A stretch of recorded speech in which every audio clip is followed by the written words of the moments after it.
السلام علیکم ورحمۃ اللہ وبرکاتہ۔ نحمده ونصلی علی رسولہ الکریم، اما بعد فاعوذ باللہ السمیع العلیم من الشیطان الرجیم، من حمزہ ونفسہ ونفخہ، بسم اللہ الرحمن الرحیم۔ رب اشرح لی صدری ویسر لی امری واحلل عقدۃ من لسانی یفقہوا قولی۔ اللهم انفعنا بما علمتنا وعلمنا ما ينفعنا وزدنا علما۔ اللهم رب زدنا علما وألحقنا بالصالحين۔ اللهم إنا نسألك علما نافعا وعملا متقبلا ورزقا طيبا۔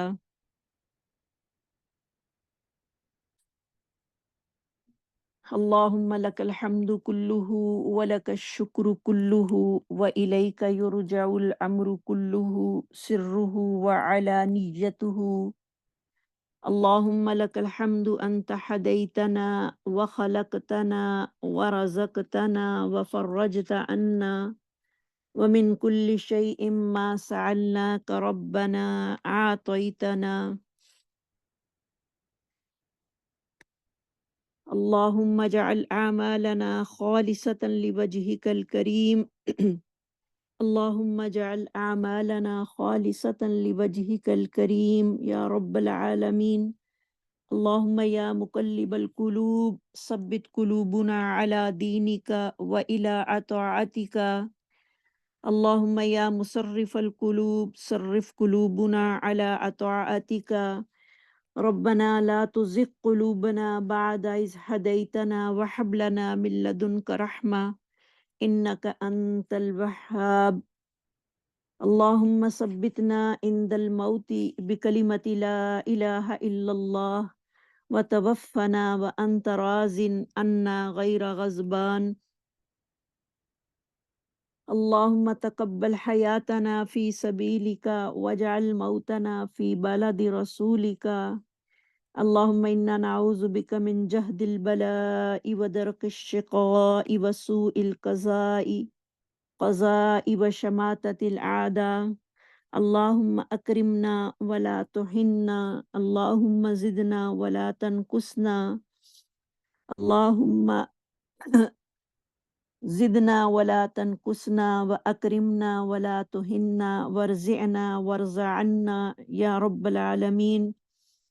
اللهم اشفنا ومشف مرضانا ومرضى المسلمين، اذهب الباس رب الناس واشفي أنت شافي لا شفاؤك شفاء لا يغادر سقما۔ رب ارحمهما كما ربياني صغيرا، رب ارحمهما كما ربياني صغيرا۔ اللهم اغفر للمؤمنين والمؤمنات والمسلمين والمسلمات منهم أحياء والأموات إنك سميع قريب مجيب الدعوات۔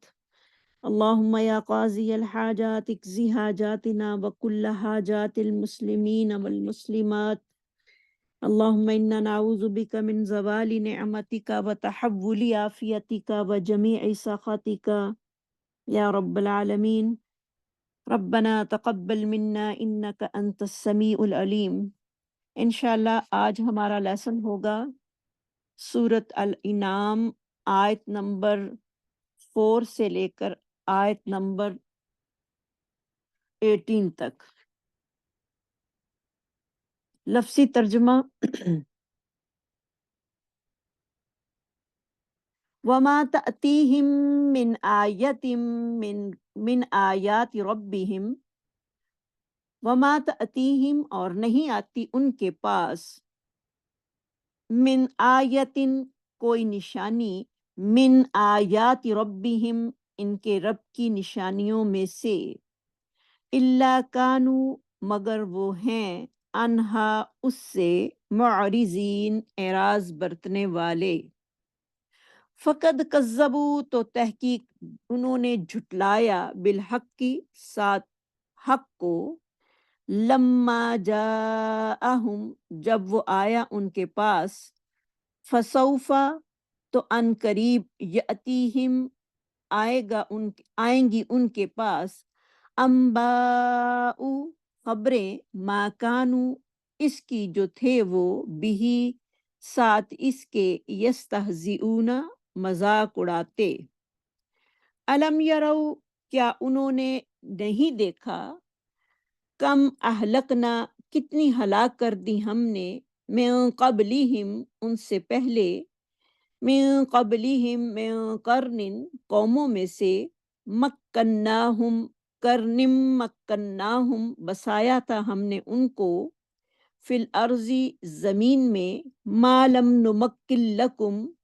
جو نہیں ہم نے بسایا تمہارے لیے،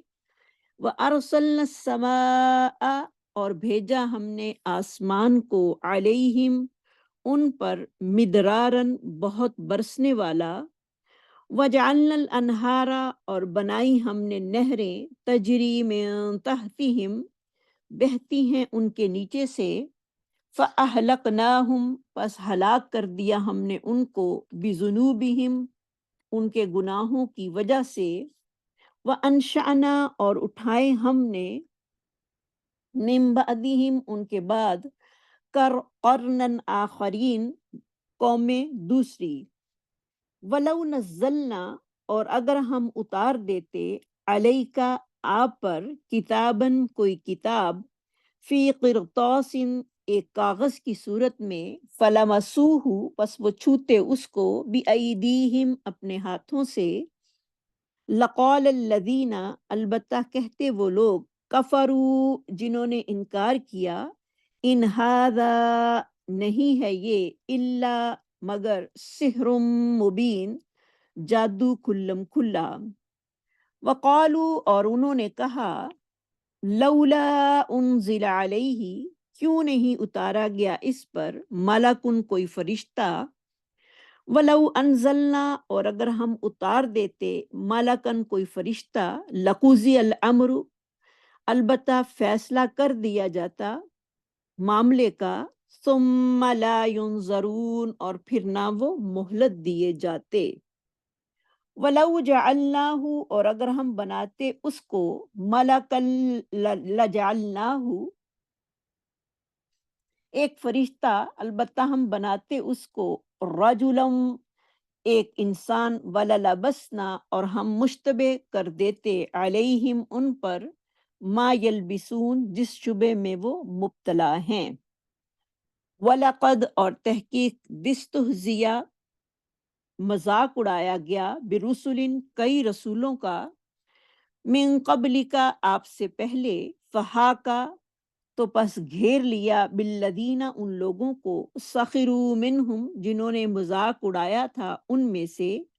منہم ما کانوا جو تھے وہ، بھی اس کے ساتھ، یستہزئون مذاق اڑاتے۔ کل کہہ دیجئے، سیرو فی الارض سیر کرو زمین میں، ثم انظروا پھر دیکھو، کیفا کس طرح، کان عاقبۃ المکذبین کیسا ہوا انجام جھٹلانے والوں کا، قل کہہ دیجئے، لمما کس کے لیے ہے، ما فی السماوات والارض جو آسمانوں میں ہے اور زمین میں، قل اللہ کہہ دیجئے اللہ ہی کے لیے ہے، کتب علی نفسہ الرحمہ اس نے لکھ دی اپنی ذات پر رحمت، لیجمعنکم البتہ وہ ضرور جمع کرے گا تم کو، الی یوم القیامت قیامت کے دن،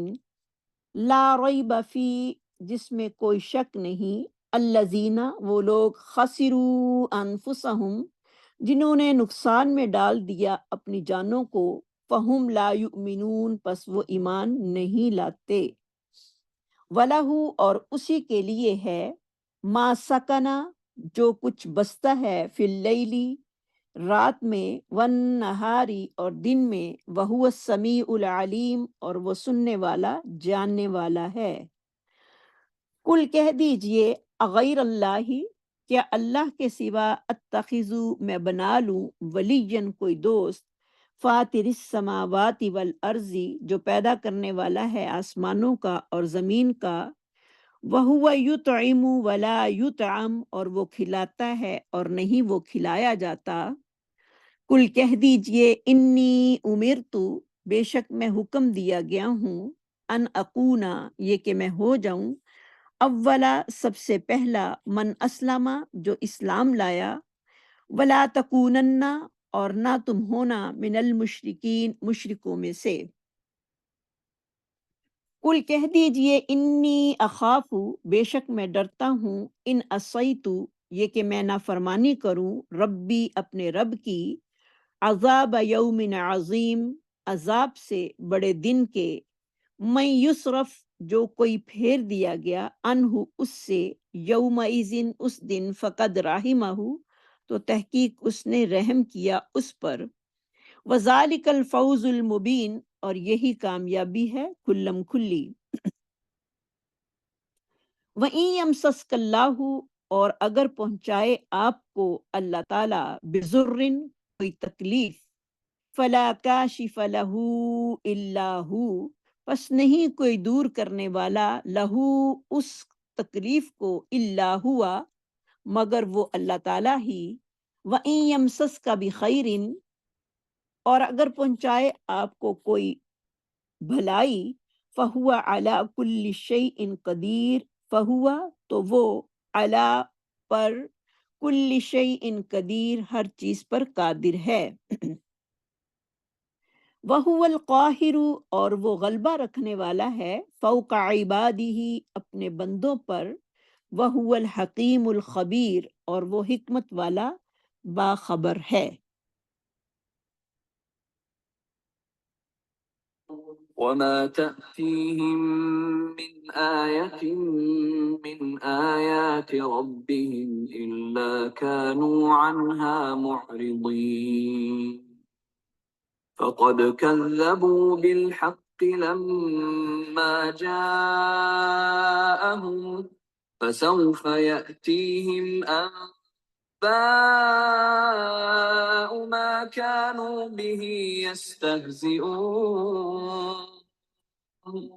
ألم يروا كم أهلكنا من قبلهم من قرن مكناهم في الأرض ما لم نمكن لكم وأرسلنا السماء عليهم مدرارا وجعلنا الأنهار تجري من تحتهم فأهلكناهم بذنوبهم وأنشأنا من بعدهم قرنا آخرين ولو نزلنا عليك كتابا في قرطاس فلمسوه بأيديهم لقال الذين كفروا إن هذا إلا سحر مبين وقالوا لولا أنزل عليه ملك ولو أنزلنا ملكا لقضي الأمر ثم لا ينظرون ولو جعلناه ملكا لجعلناه رجلا وللبسنا عليهم ما يلبسون ولقد استهزئ برسل من قبلك فحاق بالذين سخروا منهم ما كانوا به يستهزئون قل سيروا في الأرض ثم انظروا كيف كان عاقبة المكذبين قل لمن ما في السماوات والأرض قل لله كتب على نفسه الرحمة ليجمعنكم إلى يوم القيامة لا ريب فيه الذين خسروا أنفسهم فهم لا يؤمنون وله ما سكن في الليل والنهار وهو السميع العليم قل أغير الله أتخذ وليا فاطر السماوات والأرض وهو يطعم ولا يطعم قل إني أمرت أن أكون أول من أسلم ولا تكونن من المشركين قل إني أخاف إن عصيت ربي عذاب يوم عظيم من يصرف عنه يومئذ فقد رحمه وذلك الفوز المبين وإن يمسسك الله بضر فلا كاشف له إلا هو وإن يمسسك بخير فهو على كل شيء قدير وهو القاهر فوق عباده وهو الحكيم الخبير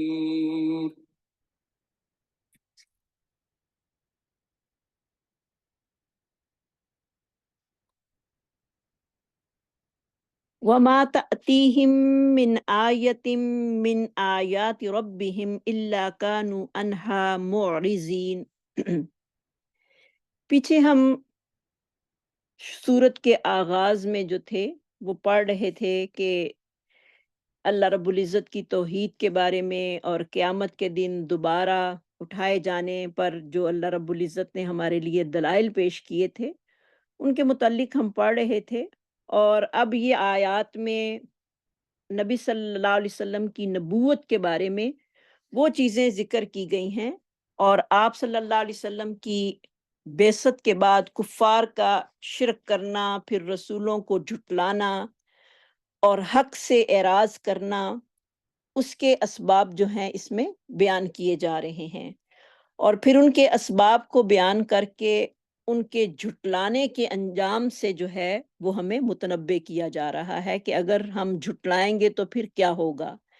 وَمَا تَأْتِيهِم مِّنْ آیَةٍ مِّنْ آیَاتِ رَبِّهِمْ، اور نہیں آتی ان کے پاس کوئی نشانی ان کے رب کی نشانیوں میں سے، اِلَّا كَانُوا، مگر تھے وہ اس سے انہا معرضین، اعراض کرنے والے۔ یعنی جب بھی کوئی نشانی ان کے پاس آئی ہے انہوں نے اعراض کیا ہے۔ عین را ضا اس کا روٹ ہوگا، کیونکہ اللہ رب العزت نے انسان کی ہدایت کے لیے مختلف اسباب جو ہیں وہ پیدا فرمائے ہیں، جن میں سے ایک سبب یہ بھی ہے کہ اللہ رب العزت کی نشانیوں میں سے اس کے معجزات میں جو ہے غور و فکر کرنا ہے، اور جب انسان اللہ کی نشانیوں پر غور و فکر کرتا ہے تو اللہ رب العزت کی ذات کی معرفت جو ہے اسے حاصل ہوتی ہے، اور پھر حق کو قبول کرنا جو ہے اس کے لیے بہت ہی آسان ہو جاتا ہے۔ کچھ لوگ جو ہیں وہ صرف نظر ہی ڈالتے ہیں اور اس میں غور و فکر نہیں کرتے، اللہ کی جو بکھری ہوئی نشانیاں ہیں اس میں کوئی غور و فکر نہیں کرتے، تو پھر جب وہ غور و فکر نہیں کرتے تو گمراہی کی تاریکیوں میں جو ہیں وہ ڈوب جاتے ہیں، اور پھر ان کی یہ ہر درمی جو ہے ان کے لیے ہلاکت کا سبب جو ہے وہ بن جاتی ہے۔ تو جیسے کہ بعض مشرکین مکہ نے جو تھا وہ معجزات کا مشاہدہ کیا، لیکن اس کے باوجود بھی وہ آپ صلی اللہ علیہ وسلم کی رسالت پر جو تھے وہ ایمان نہیں لائے تھے، اور پھر اسی چیز کو اللہ رب العزت نے واضح فرمایا کہ جب بھی میری کوئی واضح نشانی ان کے پاس آتی ہے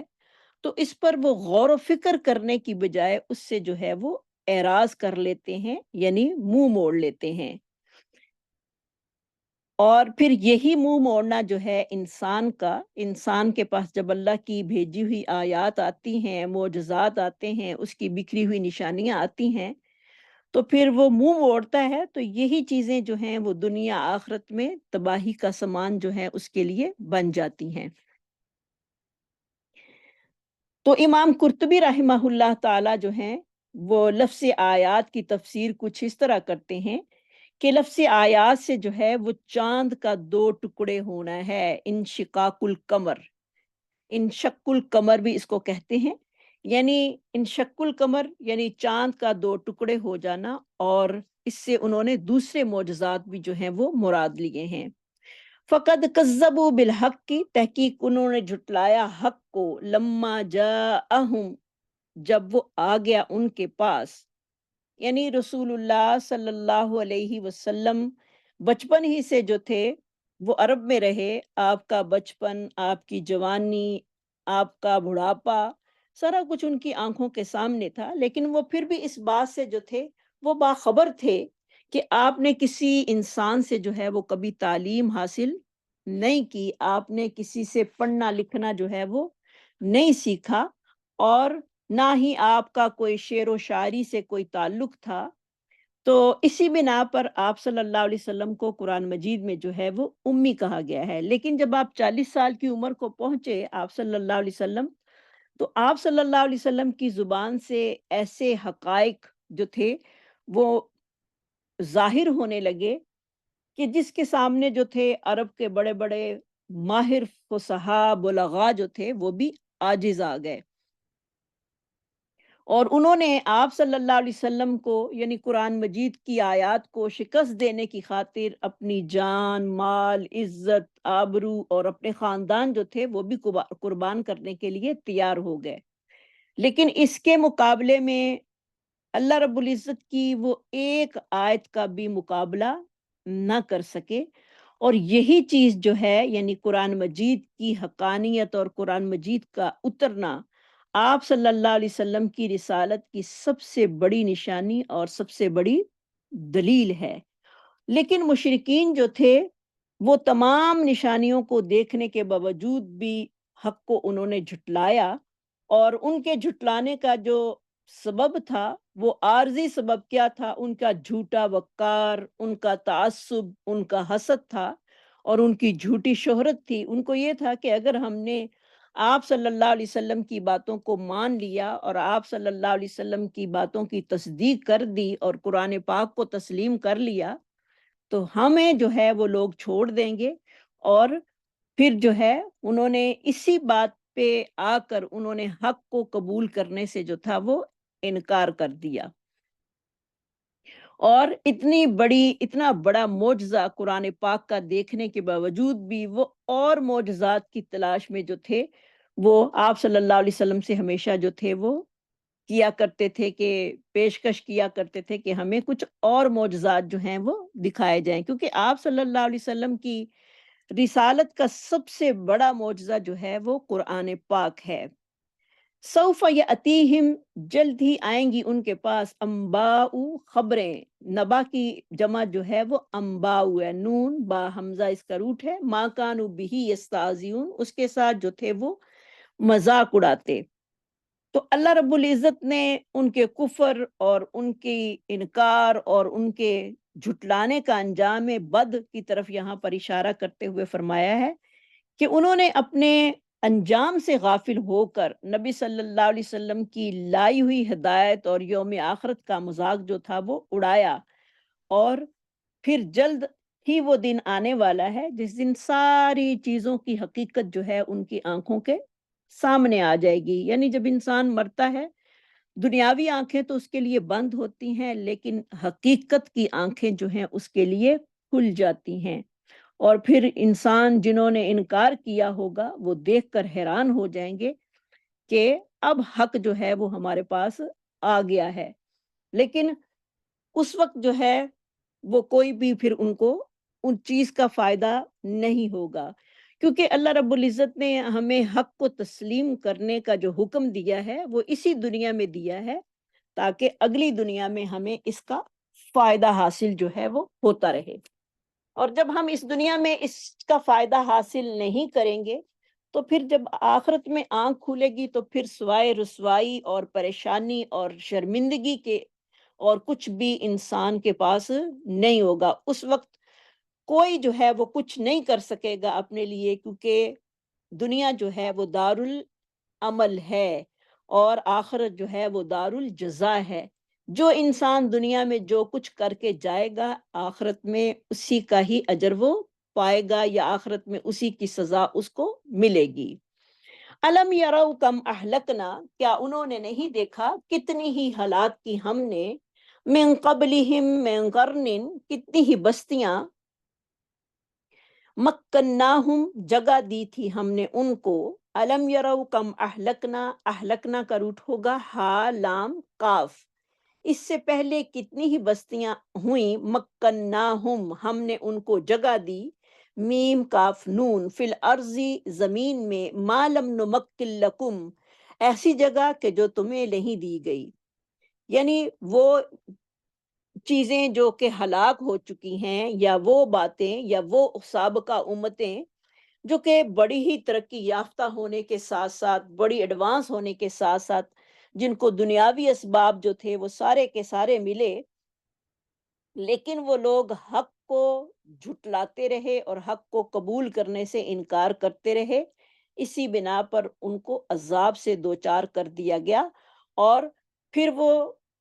کیسی ان کو اللہ تعالیٰ نے زمین میں تمکنت جو تھی وہ عطا کی تھی، ایسی تو اللہ رب العزت کہہ رہے ہیں کہ تمہیں بھی میں نے نہیں دی، لیکن اس کے باوجود وہ عذاب میں جو تھے وہ گرفتار کیے گئے۔ اصل وجہ یہ تھی کہ انہوں نے دین حق کو، اور جو خبریں ان کے پاس پہنچی تھیں، جو ہدایت ان کے پاس آئی تھی، اس سے وہ محروم کر دیے گئے۔ جیسے کہ قوم عاد تھی، قوم سمود تھی، قوم لوط تھی، جن کا ذکر قرآن پاک میں آیا ہے۔ کیسی کیسی اللہ تعالیٰ نے ان کو شان و شوکتیں جو تھیں وہ دی ہوئی تھی، اور کیسے یہ لوگ جو تھے وہ تندرست اور لمبے اور بڑے لوگ تھے، لیکن اسلام نہ لانے کی بنا پر، اللہ کے وہ ماننے کی نہ بنا پر، آیات کو ماننے کی نہ بنا پر، اور اللہ کی بکھری ہوئی نشانیوں کو دیکھ کر ایمان نہ لانے کی بنا پر، کیسی وہ اللہ تعالیٰ نے ان کو سزا میں جو تھا وہ گرفتار کیا، اور آنے والی قیامت تک آنے والے لوگوں کے لیے ان کے حالات کو عبرت کا نشان جو تھا وہ بنا دیا، تاکہ ہم لوگ جو ہیں اس سے عبرت حاصل کر سکیں۔ اور اگر ہم بھی اب آنکھیں بند کر کے بیٹھے رہیں اور اللہ کی نشانیوں میں، اللہ کے حکموں میں غور و فکر نہ کریں، تو ہم بھی عذاب الہی سے بچ نہیں سکتے۔ وَأَرْسَلْنَا عَلَيْهِمُ وَأَرْسَلْنَا السَّمَاءَ عَلَيْهِمْ مِدْرَارًا، اور بھیجا ہم نے آسمان کو ان کے اوپر برسنے والا۔ مدرار کا روٹ ہوگا دال را را۔ وَجَعَلْنَا الْأَنْهَارَ تَجْرِي مِن تَحْتِهِمْ، اللہ رب العزت اب ان کے انعامات کا ذکر کر رہے ہیں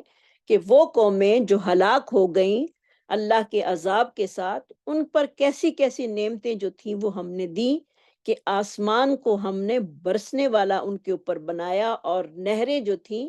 وہ ان کے نیچے سے چلتی تھی، یعنی زمین بھی جو تھی وہ اپنا غلہ پیدا کر رہی تھی خوب، اور آسمان سے بارشیں بھی جو تھیں وہ خوب برس رہی تھیں۔ لیکن انہوں نے کیا کیا کہ اللہ رب العزت کے انعامات اور احسانات میں جو ہے ان کو جھٹلایا۔ اور یہاں پر احسانات میں خاص طور پر بارش کا ذکر ہے، کیونکہ بارش کی وجہ سے ہی جو ہیں وہ باغات اور نہریں جو ہیں وہ چلتی ہیں، اور پھر انہی سے جو ہے پیداوار، فصلیں زیادہ ہوتی ہیں۔ لیکن وہ ان سے مستفید ہونے کے بعد بھی انہوں نے اپنے خالق اور مالک کے وہ شکر گزار بندے نہ بنے، بلکہ ان کے دلوں پر ایسی غفلت چھائی کہ انہوں نے جو ان کی خواہشات تھیں وہ اپنی خواہشات میں جو تھے وہ گرفتار ہو گئے، اور انہوں نے واضح دلائل کو بھی جو تھا وہ تسلیم کرنے سے انکار کر دیا۔ فَأَهْلَكْنَاهُمْ بِذُنُوبِهِمْ، پس ہم نے ان کو ہلاک کر دیا ان کے گناہوں کے ساتھ۔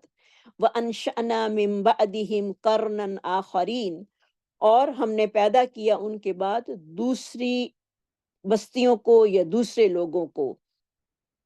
کیونکہ یہ اللہ رب العزت کا قانون ہے کہ جب بھی کوئی قوم اللہ رب العزت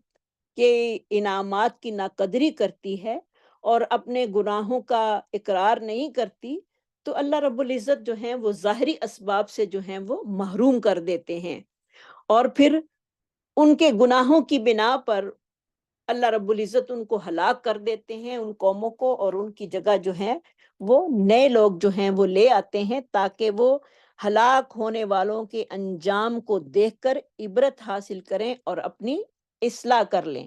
تو لہٰذا مشرکین کو پہلی قوموں کے انجام دیکھ کر جو تھا وہ چاہیے تو یہی تھا کہ وہ دین حنیف کو جو تھے وہ قبول کر لیتے، لیکن وہ مسلسل انکار کرتے رہے۔ تو اس سے پتہ یہ چلتا ہے کہ اللہ کی نعمتوں کا انکار کرنا، ناقدری کرنا کیا ہے؟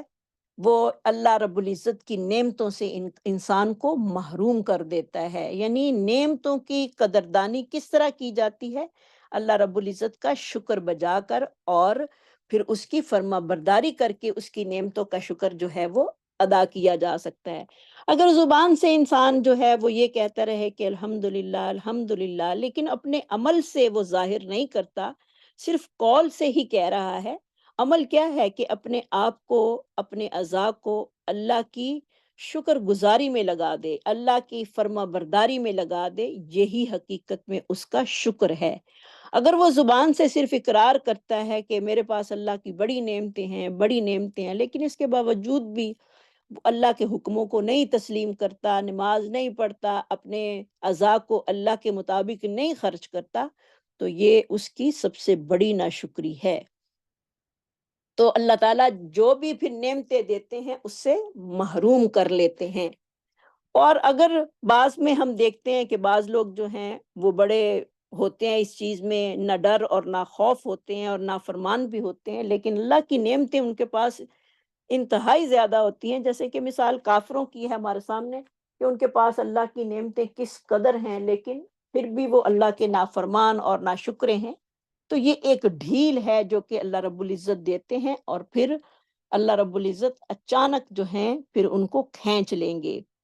وَلَوْ نَزَّلْنَا عَلَيْكَ كِتَابًا، اور اگر ہم اتارتے کتاب کو، فی قرطاس، صفوں میں،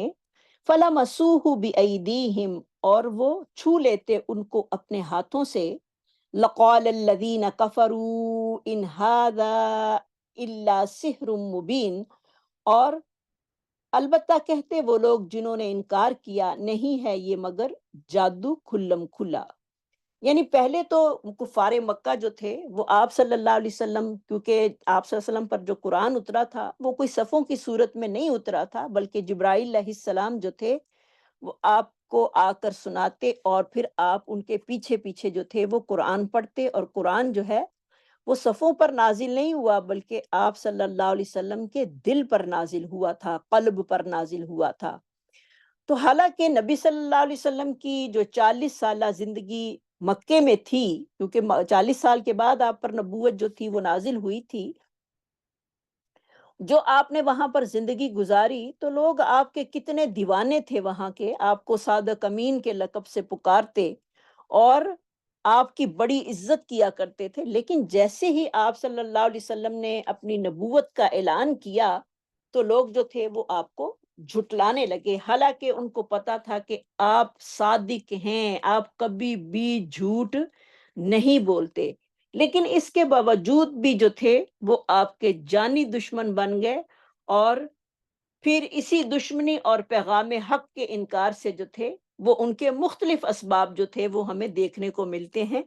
کہ انہوں نے کون سے ایسے اسباب ان کے لیے پیش آئے جس کی وجہ سے انہوں نے ہٹ درمی اختیار کی اور آپ صلی اللہ علیہ وسلم کو جھٹلانے سے انکار، آپ صلی اللہ علیہ وسلم کو جھٹلایا اور آپ کی رسالت کا انکار کر دیا۔ تو ایسی ہٹ درمی اور ایسی ضد جس کو اللہ رب العزت نے اس طرح قرآن میں بیان کیا ہے کہ وہ کہتے تھے کہ اگر یہ قرآن کسی کاغذ پر لکھا ہوا اترتا تو ہم اس کو چھوتے، اپنے ہاتھوں سے پکڑتے، اور اگر اللہ رب العزت کہتے ہیں کہ اگر ہم اتار بھی دیتے اس کو اپنے صفوں کی صورت میں تو وہ اپنے ہاتھوں سے اس کو چھو بھی لیتے، پھر بھی انہوں نے اس کو نہیں ماننا تھا۔ انہوں نے کیا کہنا تھا؟ ان ھذا الا سحر مبین، نہیں ہے مگر یہ کھلم کھلا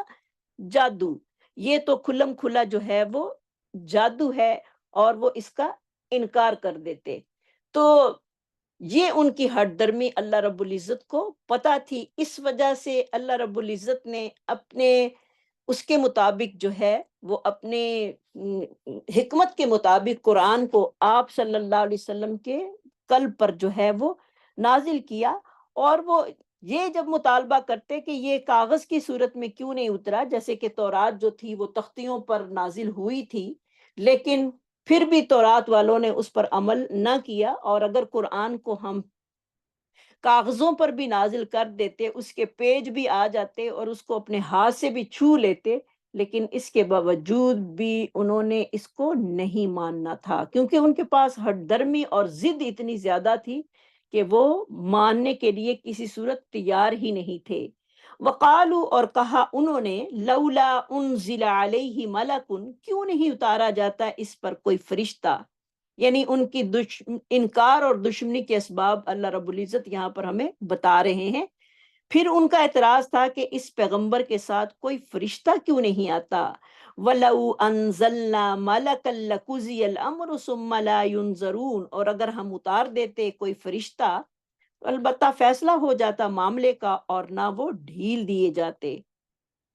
یعنی رسول اللہ صلی اللہ علیہ وسلم کے ساتھ کسی فرشتے کا نہ آنا،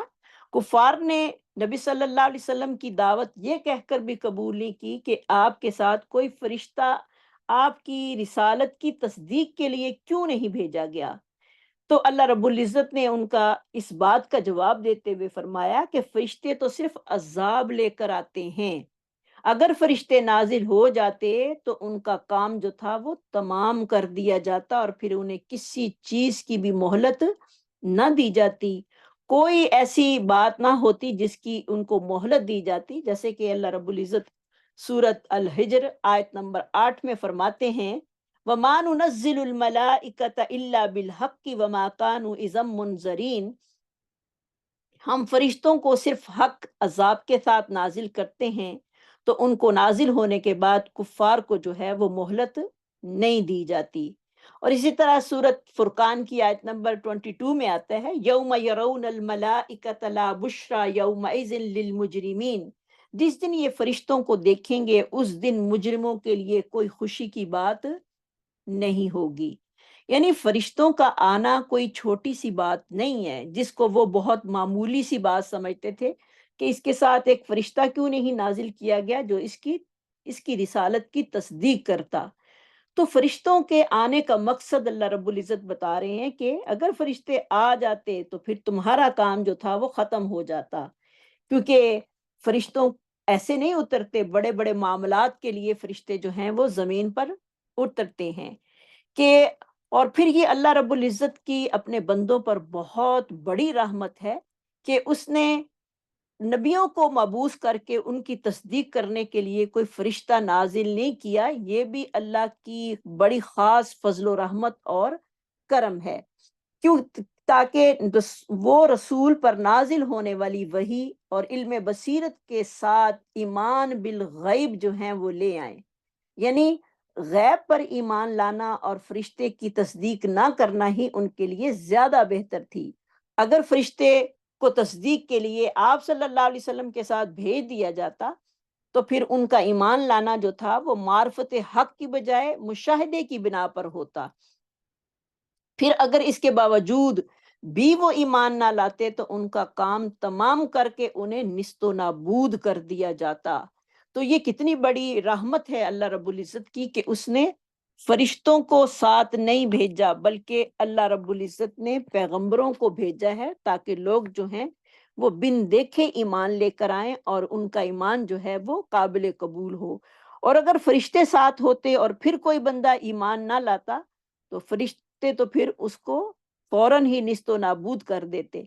تو اللہ رب العزت کی حکمتیں ہوتی ہیں ہر چیز کے ساتھ، اور انسان جو ہے وہ اپنے پاس سے ہی خواہشات کے پلندے جو ہے وہ بناتا رہتا ہے، اور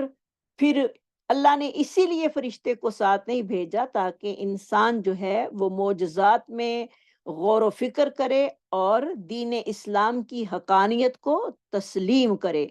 کہ واقعی دین جو اللہ رب العزت نے ہمارے لیے اتارا ہے وہ بالکل حق اور سچ ہے۔ وَلَوْ جَعَلْنَاهُ مَلَكًا لَجَعَلْنَاهُ رَجُلًا وَلَلَبَسْنَا عَلَيْهِمْ مَا يَلْبِسُونَ وَلَوْ جَعَلْنَاهُ مَلَكًا لَجَعَلْنَاهُ رَجُلًا، اگر ہم اتارتے بھی فرشتہ تو اتارتے بھی اس کو ایک انسان کی شکل میں، وَلَلَبَسْنَا اور البتہ ملتبس ہو جاتا ان پر ما یلبسون وہ شبہ جس میں وہ پڑے ہوئے تھے۔ لام با سین اس کا روٹ ہوگا لبسنا کا، یعنی فرشتہ بھی اترتا، کیونکہ انسان جو ہیں وہ تو انسانوں کی بات ہی سمجھ سکتے ہیں، فرشتوں کی بات نہیں سمجھ سکتے۔ اور جیسے کہ مشرکین مکہ کہا کرتے تھے کہ بشر جو ہے وہ رسول نہیں ہو سکتا، انہوں نے نبی صلی اللہ علیہ وسلم کی رسالت کو قبول نہ کرنے کا ایک سبب یہ بھی بنایا کہ بشر جو ہے وہ کبھی رسول نہیں ہو سکتا، کیونکہ وہ ہماری طرح کھاتا پیتا ہے، بازاروں میں چلتا پھرتا ہے، لہٰذا ہماری طرف کسی فرشتے کو رسول بن کر آنا چاہیے تھا۔ تو ان کا ان کے مطالبے کے مطابق اللہ رب العزت فرماتے ہیں کہ اگر فرشتہ منصب رسالت پر فائز بھی ہو جاتا تو لوگوں کے پاس رہنمائی کے لیے دو ہی حالتوں میں آ سکتا تھا، یا تو اپنی اصل حالت میں یا انسانی لبادہ اوڑھ کر جو ہے وہ اس میں آتا، کیونکہ فرشتے کی اصل شکل میں تو انسان اس کو دیکھ ہی نہیں سکتا۔ جیسے کہ نبی صلی اللہ علیہ وسلم نے حضرت جبرائیل علیہ السلام کو جب پہلی مرتبہ دیکھا تھا، ان کے 600 پر آسمان پر جب بکھرے ہوئے تھے تو پریشان ہو گئے تھے ان کو دیکھ کر۔ اگر فرشتہ اصلی حالت میں آتا تو دہشت کے مارے انسان پر موت واقع ہو جاتی، اور پھر انہیں ایمان لانے یا انکار کرنے کی مہلت نہ ملتی، کیونکہ انسان جو ہے عام انسان وہ فرشتوں کی اصل حالت شکل کو میں دیکھنے میں اس کے پاس اتنی طاقت نہیں ہے۔ تو نبی صلی اللہ علیہ وسلم نے بھی جب جبرائیل علیہ السلام کو پوری زندگی میں، یعنی آپ صلی اللہ علیہ وسلم پر 23 سال وہ آتے رہے وہی لے کر، لیکن آپ نے ان کو اصل شکل میں جو تھا وہ 2 مرتبہ دیکھا تھا، ایک سدرۃ المنتہا کے پاس، اور ایک جب آپ پر وہی شروع میں نازل ہوئی تو پھر وہی رک گئی تو آپ نے ان کو آسمان کے کنارے پر دیکھا اور انہوں نے اپنے پروں سے افق کو ڈھانپا ہوا تھا۔ سبحان اللہ، 600 پر تھے ان کے، اور انہوں نے آسمان کے کناروں کو ان کو ڈھانپا ہوا تھا، تو عام انسان جو ہے وہ کیسے ان چیزوں کو دیکھ سکتا ہے؟ جیسے کہ عبداللہ بن مسعود رضی اللہ تعالیٰ عنہ بیان کرتے ہیں کہ نبی صلی اللہ علیہ وسلم نے جبرائیل امین کو اصل شکل میں دیکھا تو اس کے 600 پر تھے، یہ بخاری کی روایت ہے۔ اور اگر فرشتہ انسانی شکل میں آتا، جیسے کہ جبرائیل علیہ السلام جو تھے وہ بعض دفعہ جو تھے وہ دہیہ قلبی کی شکل میں نبی صلی اللہ علیہ وسلم کے پاس آتے تھے، یعنی انسانی شکل میں کسی ایک صحابی کی شکل میں آتے تھے، اور پھر اسی طرح جب حضرت ابراہیم علیہ السلام نے اور لوط اور داؤد علیہ السلام کے بھی کے پاس جب فرشتے آئے تو وہ بھی انسانی شکل میں ہی آئے تھے، کیوں جب حضرت ابراہیم نے ان کے لیے کھانا تیار کیا تو اس وقت وہ اسحاق علیہ السلام کی جو تھے وہ بشارت لے کر آئے تھے۔ اور اسی طرح لوط علیہ السلام کے پاس بھی گئے تو وہ بڑے خوبصورت نوجوانوں کی شکل میں گئے تھے، تو پھر ان کی جو تھی وہ گھبرا گئے کہ میرے قوم کے لوگ جو ہیں ان کا اتنا گندا عمل ہے کہ وہ ان فرشتوں کو، ان لوگوں کو، ان نوجوانوں کو نہیں چھوڑیں گے، تو انہوں نے کہا آپ خوف نہ کھائیں، کیونکہ فرشتے جو تھے وہ خوبصورت انسانوں کی شکل میں جو تھے وہ ان کے پاس گئے تھے۔ تو انسان جو ہے وہ اصل حقیقت میں فرشتوں کو اس کی حقیقت میں دیکھ ہی نہیں سکتا۔ تو یہ اللہ رب العزت کی بندوں پر بہت بڑی رحمت ہے کہ اس نے انسانوں پر وحی جو ہے وہ نازل کی ہے، نہ کہ فرشتوں پر، اور اگر فرشتے آ بھی جاتے تو وہ پھر انسانی شکل میں ہی آتے۔ اور ظاہر ہے کہ انسان کا جو اس کے لیے جو حجت اور دلیل بنانا تھا، جو اس کے لیے اسوہ بنانا تھا، وہ تو انسان کو ہی بنانا تھا اللہ رب العزت نے، کیونکہ فرشتے جو ہیں وہ تو محض نور کے بنے ہوئے ہیں، کھاتے پیتے نہیں ہیں۔ تو انسان کھانے پینے والا، انسانوں کی طرح کا انسان، جو ان کو انسان ہوتے ہوئے اللہ رب العزت کی فرما برداری کر کے دکھائے، وہی نمونہ بن سکتا تھا انسانوں کے لیے۔ اسی لیے اللہ رب العزت نے انسانوں میں نبی صلی اللہ علیہ وسلم کو آخری الزماں پیغمبر بنا کر بھیجا تاکہ ان کے ایک ایک عمل اور ایک ایک قول کو جو ہے وہ لیا جائے اور پھر انہی کے جو ہے اسوہ اپنایا جائے۔ تو اگر فرشتے ہوتے تو پھر فرشتوں کا تو بندوں کے ساتھ کوئی جوڑ ہو ہی نہیں سکتا تھا، نہ وہ کھاتے ہیں نہ پیتے ہیں، نہ ان کی شادیاں ہوتی ہیں، نہ ان کی کوئی اولادیں ہوتی ہیں، تو انسانوں کے ساتھ ان کا جوڑ بن ہی نہیں سکتا تھا، اور انسان کے لیے وہ اسوہ حسنہ بن ہی نہیں سکتے تھے۔ تو اسی لیے اللہ رب العزت نے فرشتوں کی بجائے انسانوں کو جو ہے وہ رسول بنا کر بھیجا۔ وَلَقَدْ اسْتُهْزِئَ بِرُسُلٍ مِّن قَبْلِكَ، اور تحقیق مذاق اڑائے گئے پیغمبر آپ سے پہلے، فَحَاقَ بِالَّذِينَ، پس گھیرا کر لیا ان لوگوں کے ساتھ، پس گھیر لیا ان لوگوں کو، سَخِرُوا مِنْهُمْ، جنہوں نے مذاق کیا تھا ان سے، مَا كَانُوا بِهِ يَسْتَهْزِئُونَ، جو تھے وہ اس کا مذاق اڑاتے۔ یعنی توحید، دعوت توحید اور تبلیغ حق کے سبب پہلے انبیاء کی طرح نبی صلی اللہ علیہ وسلم کے ساتھ بھی مذاق جو تھا وہ کیا گیا، آپ صلی اللہ علیہ وسلم کا بھی استہزاء بنایا گیا، اور آپ صلی اللہ علیہ وسلم کو اللہ رب العزت تسلی دیتے ہوئے فرما رہے ہیں کہ آپ پریشان نہ ہوں، یہ ان کا جاہلانہ طرز عمل ہے، یہ کوئی انوکھی بات نہیں ہے، انہوں نے پہلے پیغمبروں کے ساتھ بھی یہی سلوک کیا تھا، جس کے نتیجے میں ان کو جو ہے وہ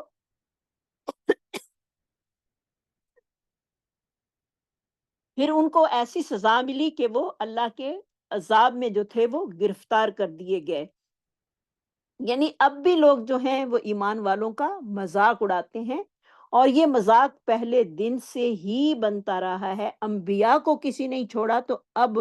کے لوگ جو ہیں اب بھی جو اللہ والے ہوتے ہیں ان کا مذاق بناتے ہیں۔ قُلْ سِیرُوا فِی الْأَرْضِ، کہہ دیجئے سیر کرو زمین میں، ثم انظروا، پھر دیکھو، کیف کان عاقبۃ المکذبین، کیسا انجام ہوا جھٹلانے والوں کا۔ انسانی ہدایت کے اسباب میں سے ایک بڑا مشاہدہ یہ ہے کہ دلوں کے اطمینان کا جو ہے اور ایمان میں اضافے کا سبب بنتا ہے زمین میں چلنا پھرنا۔ جب انسان آنکھوں سے اللہ کی قدرت کو دیکھتا ہے، اللہ کی نشانیوں کو دیکھتا ہے، تو اس کا دل اور بھی زیادہ اللہ کے محبت میں جو ہے وہ بھر جاتا ہے، اس کو اللہ رب العزت کے ساتھ اور بھی محبت جو ہے وہ بڑھ جاتی ہے، جو اس کے لیے ایمان میں اضافے کا باعث بنتی ہے۔ تو اللہ رب العزت کہہ رہے ہیں کہ میری زمین میں چل پھر کر دیکھو، اور دیکھو کہ جھٹلانے والوں کا انجام کیسے ہوا، جنہوں نے بڑے بڑے محلات تعمیر کیے، جو بڑی عیش و عشرت کی زندگی بسر کر رہے تھے وہ لوگ، حتیٰ کہ انہوں نے پہاڑوں کو تراش کر جو تھے وہ مضبوط قلعے بنائے ہوئے تھے، لیکن آج ان کے یہ محلات اور ویران گھر نیست و نابود ہو چکے ہیں۔ تو عبرت حاصل کرنے کے لیے ایسی چیزوں کا مشاہدہ کرنا بہت ضروری ہے۔ اس سے کیا ہے، انسان کا دل اللہ تعالیٰ کے خوف اور دین اسلام کی محبت سے کبھی بھی خالی نہیں ہوتا۔ تو انسان کو زمین میں سیاحت کرنی، سیر و سیاحت کرنی جو ہے وہ جائز ہے، جبکہ اس کا مقصد سیر و سیاحت کا صرف جو ہے وہ انجوائے کرنا نہیں، فن نہیں ہونا چاہیے، بلکہ عبرت کو حاصل کرنا۔ یعنی انسان جہاں بھی جائے سیر کے لیے، نیت یہ ہونی چاہیے کہ وہاں پر اللہ رب العزت کی بڑائی کو دیکھے گا، اللہ کے بکھری ہوئی کائنات کی چیزوں کو دیکھے گا، اور پھر اللہ کی محبت اور اس کی عظمت میں اضافہ ہوگا۔ اور دوسرا یہ کہ کوئی ایسے مقامات پر جائے جہاں پر کھنڈرات ہیں، جن کے وہ قومیں جہاں برباد اور ہلاک ہو گئی ہیں، وہاں سے عبرت کا مقام حاصل کرے، یعنی یہ اس کے لیے ہے۔ تو اس میں ہمارے لیے لیسن یہی ہے کہ جب بھی ہم کسی طرف جانے کا پروگرام بنائیں تو ہماری نیت یہی ہونی چاہیے، ایک تو اللہ رب العزت کی بکھری ہوئی نشانیوں کو دیکھنا، اور دوسرا ان سے عبرت حاصل کرنا، تاکہ جو جو پیسہ ہم اس چیز میں لگائیں، اس رستے میں لگائیں، وہ بھی ہمارے لیے جو ہے وہ اجر کا باعث بنے۔ اور اگر ہم ویسے ہی فن کے لیے جا رہے ہیں، اور جہاں پر عذاب کی، جن لوگوں پر عذاب آیا اور ان کی چیزوں کو دیکھ رہے ہیں جو کہ کھنڈرات کی شکل میں اب چینج ہو چکی ہیں، اور ان کے کھنڈرات جو ہیں وہ باقی رہ گئے ہیں، اور وہاں پر جا کر ہم پکچرز بنائیں یا وہاں پر بیٹھ کے ہم فن کریں، تو یہ چیزیں ہمارے لیے نہیں، بلکہ ہمیں عبرت ان سے حاصل کرنی ہے۔ کیونکہ آپ صلی اللہ علیہ وسلم جب جایا کرتے تھے تو جو راستے میں مقامات ایسے آتے تھے تو وہاں سے جلدی سے گزر جاتے تھے، اور صحابہ کو بھی یہی حکم دیتے تھے کہ ایسا نہ ہو کہ ہمارے اوپر بھی ایسا عذاب جو ہے وہ نہ آ جائے۔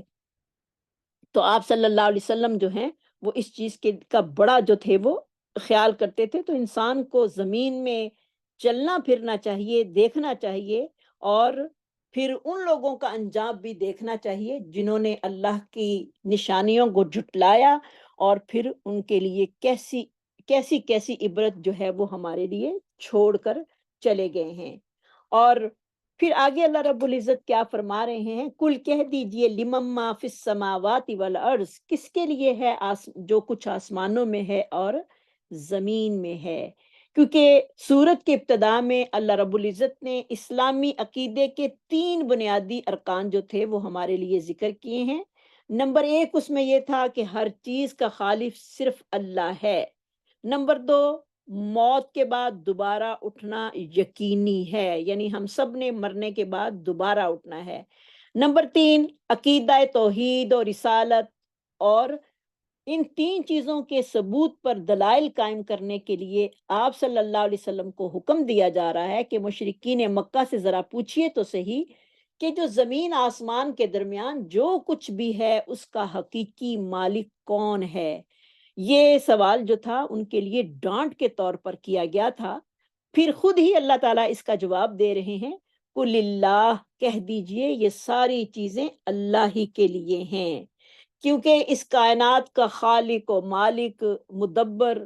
اور ہر چیز کا حقیقی مالک جو ہے وہ صرف اللہ رب العزت کی ذات ہے۔ یہ ایک ایسا جواب تھا جو کہ مشرکین کے ہاں بھی مسلم تھا، لیکن وہ اس کے اعتراف سے کسی بھی صورت راہ فرار جو تھے وہ اختیار نہیں کر سکتے تھے۔ ان کو بھی پتا تھا کہ ہر چیز کو بنانے والا، ہر چیز کا مالک جو ہے وہ اللہ رب العزت کی ذات ہے۔ اور پھر انہوں نے اس چیز کو مٹانے کے لیے جو تھی وہ خاموشی اختیار کی، تو اللہ رب العزت نے خود ہی ان کا جواب دے دیا۔ کل کہہ دیجئے، سورت مومنون کی آیت نمبر 84 میں آتا ہے، کل لمن الارض ومن فیہا ان کنتم تعلمون۔ آپ صلی اللہ علیہ وسلم ان سے پوچھئے کہ زمین میں جو کچھ ہے وہ کس کا ہے، اگر تم جانتے ہو۔ تو یہ لوگ جواب دیں گے سیقولون للہ، یعنی یہ سب کچھ اللہ کا ہے، یعنی ہر چیز کا خالق، مالک، مدبر، ہر چیز کا اختیار جو ہے وہ صرف اللہ رب العزت کی ذات کے پاس ہے۔ یہی اصل توحید ہے۔ پھر اس کے علاوہ جو ہے وہ سورت یونس کی آیت نمبر 31 میں بھی آتا ہے، کل من یرزقکم من السماء والارض، کہہ دیجئے کون رزق دیتا ہے تم کو آسمان سے اور زمین سے، امن یملک السمع والابصار، کون ہے اختیار رکھتا ہے تمہاری سماعت اور بصارت کا، ومن یخرج الحی من المیت ویخرج المیت من الحی، کون ہے جو نکالتا ہے زندہ کو مردے سے اور مردہ کو زندے سے، ومن یدبر الامر، اور کون تدبیریں کرتا ہے معاملات کی، فسیقولون اللہ، جلد ہی وہ کہیں گے اللہ تعالیٰ، فقل، کہہ دیجئے افلا تتقون، تو پھر تم کیوں نہیں اس سے ڈرتے، پھر کیوں نہیں تم اس کا تقوی اختیار کرتے، تمہیں پتہ ہے کہ ہر چیز کا اختیار اللہ کے پاس ہے، تو پھر تم کون سی چدراہٹ تمہارے پاس ایسی ہے کہ تم اس کے ناز و نخرے میں آ کر جو ہے وہ انکار کر رہے ہو۔ تم تو سارے کے سارے اللہ کے فقیر ہو، محتاج ہو، اور اللہ کی ذات ہی ایسی ہے جو کسی کی محتاج نہیں ہے۔ اور اس کی ذات کیسی ہے، کتب علی نفسہ الرحمہ، اس نے اپنے نفس پر رحمت کو لازم کر لیا ہے۔ سبحان اللہ، یعنی اللہ کی ذات اتنی رحیم اور کریم ہے کہ اس کی جو رحمت ہے اس کے غصے پر غالب آ گئی ہے۔ تو کفار مکہ جو تھے وہ اس اعتراف اور اقرار کے باوجود بھی کہ اللہ ہی کی ذات جو ہے وہ اصلی حقیقت میں مالک ہے اور کوئی بھی نہیں ہے، لیکن اس کے باوجود بھی وہ شرک اور کفر کو چھوڑنے کے لیے تیار نہیں تھے۔ اور پھر ایسی صورت میں پھر کیا ہوا، اللہ نے نہ تو ان پر عذاب نازل کیا اور ان کو کچھ بھی نہیں کہا، اور ان کو توبہ کا موقع اللہ رب العزت نے بار بار دیا۔ تو یہ اللہ تعالیٰ کی رحمت کا نتیجہ ہے۔ اور پھر انسان اپنی زندگی سے لے کر پوری زندگی میں جتنے بھی اس کے پاس مرحلے آتے ہیں، ہر ایک مرحلے میں وہ اپنے رب کی رحمت کا محتاج ہے، کیونکہ اللہ کی رحمت کے بغیر انسان کچھ کر ہی نہیں سکتا۔ جیسے کہ حضرت ابو ہریرہ رضی اللہ تعالیٰ عنہ بیان کرتے ہیں کہ رسول اللہ صلی اللہ علیہ وسلم نے فرمایا، جب اللہ تعالیٰ نے مخلوق کو پیدا کیا تو اس نے اپنی کتاب لوح محفوظ میں لکھا جو اس کے پاس عرش کے اوپر ہے، ان رحمتی تغلب غضبی، میری رحمت میرے غضب پر غالب آ گئی ہے، میری رحمت میرے غضب پر جو ہے وہ غالب ہے۔ یعنی ہمارا رب جو ہے وہ اتنا غفور الرحیم ہے جس کا ہم اندازہ لگا ہی نہیں سکتے۔ اور پھر اللہ رب العزت سورۃ اعراف کی آیت نمبر 56 میں فرماتے ہیں، ان رحمت اللہ قریب من المحسنین، یقیناً اللہ تعالیٰ کی رحمت نیکوکاروں لوگوں کے قریب ہے۔ اب یہ سوال پیدا ہوتا ہے کہ ہم اللہ کی رحمت اگر چاہتے ہیں تو پھر اللہ کے کیسے قریب ہو سکتے ہیں، اللہ کی رحمت ہم کیسے حاصل کر سکتے ہیں؟ کیونکہ انسان جس قدر بھی تقوی اور پرہیزگاری کو اختیار کرے گا، اللہ تعالیٰ کی طرف وہ رجوع کرے گا، اور پھر اللہ تعالیٰ اس کی طرف اتنی ہی اپنی رحمت فرماتا ہے۔ یعنی جتنی اس کی کوشش ہوگی اس کے مطابق اس کو رحمت جو ہے وہ نصیب ہو جائے گی۔ جتنی کوشش وہ کرے گا اللہ کے ساتھ جڑنے کی، اللہ اس کو اپنے ساتھ جوڑے گا۔ اللہ تعالیٰ اس کی کوشش اور قدردانی، اس کی کوشش دیکھ کر اس کی قدردانی کرے گا، اور اتنی اپنی رحمت جو ہے اس کے قریب کر دے گا۔ جیسے کہ اس کے بارے میں بہت ہی پیاری حدیث آتی ہے اور بڑی ہی دل کو لگتی ہے یہ حدیث۔ جیسے کہ حضرت ابو ہریرہ بیان کرتے ہیں کہ رسول اللہ صلی اللہ علیہ وسلم نے فرمایا، اللہ تعالیٰ فرماتا ہے اگر میرا بندہ ایک بالشت میری طرف بڑھتا ہے، یعنی توبہ اور رجوع کرتا ہے، تو میں ایک ہاتھ اپنی رحمت شفقت لے کر اس کے قریب ہو جاتا ہوں۔ سبحان اللہ! انسان ایک بالشت ہوتا ہے، اللہ رب العزت ایک ہاتھ، یعنی ہاتھ سے مراد جو ہے وہ پوری بازو تک وہ جو ہے اپنی رحمت اور شفقت لے کر اس کے قریب ہو جاتے ہیں۔ اگر بندہ مجھ سے ایک ہاتھ قریب ہوتا ہے تو میں دونوں ہاتھوں کو پھیلاؤ میں جتنا اس کے قریب ہو جاتا ہوں۔ اگر بندہ میری طرف چل کر آتا ہے تو میں اس کی طرف دوڑ کر آتا ہوں۔ سبحان اللہ! تو کتنا پیار ہے اللہ رب العزت کو اپنے بندوں کے ساتھ۔ بعض دفعہ ہم کہتے ہیں کہ اللہ رب العزت جو ہیں وہ اپنے بندوں سے 70 ماؤں سے بھی زیادہ پیار کرتے ہیں۔ نہیں، 70 کا تو ہم نقطہ لگا ہی نہیں سکتے، 70 کا جو ہے گنتی ہم کر ہی نہیں سکتے۔ اللہ کی محبت جتنی زیادہ کتنی زیادہ ہے اپنے بندے کے ساتھ، اس کا تو ہمیں اندازہ ہے ہی نہیں کہ وہ 70 ہے یا 70 ہے، اس کا اندازہ ہم لگا ہی نہیں سکتے۔ تو اللہ کا قرب حاصل کرنا، اس کی رحمت کو، ہم اگر اس کی رحمت کے قریب ہونا چاہتے ہیں تو ہمیں نوافل کے ذریعے اس کا قرب جو ہے وہ حاصل کرنا ہے، صدقہ اور خیرات کے ذریعے اس کا قرب حاصل کرنا ہے، اور نیک اعمال کر کے اللہ کی رحمت کے قریب ہونا ہے۔ جیسے کہ اللہ رب العزت کہہ رہے ہیں لوگوں کے ساتھ اچھا سلوک کر کے ان کے اللہ کے قریب ہونا ہے۔ ان رحمت اللہ قریب من المحسنین، اللہ تعالیٰ نیکی کرنے اللہ کی رحمت نیکی کرنے والوں کے بہت ہی قریب ہے۔ تو آپس میں جو اللہ رب العزت نے دنیا کی آپس میں جو باہم محبتیں ڈالی ہیں، یہ بھی اللہ رب العزت کی رحمت کا ہی ثمر ہے کہ انسان جو ہے وہ ایک دوسرے سے محبت کرتا ہے، ماں اپنے بچے سے پیار کرتی ہے، شوہر اپنی بیوی سے محبت کرتا ہے، بیوی اپنے شوہر سے محبت کرتی ہے، بہن بھائیوں کے درمیان محبت ہے۔ تو یہ ساری اللہ تعالیٰ کی رحمت کا ثمر اور نتیجہ ہے کہ انسان انسانوں سے محبت کرتے ہیں۔ جیسے کہ حضرت ابو ہریرہ رضی اللہ تعالیٰ عنہ بیان کرتے ہیں،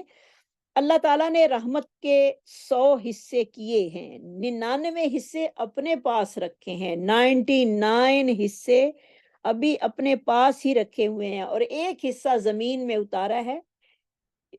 اسی کی ایک رحمت کے حصے ساری مخلوق جو ہے وہ ایک دوسرے کے ساتھ محبت کرتی ہے. سبحان اللہ. یعنی انسانوں کے ساتھ کتنی محبت ہے. ایک ماں ہے، اس کا اپنے بچوں کے ساتھ کتنا والہانہ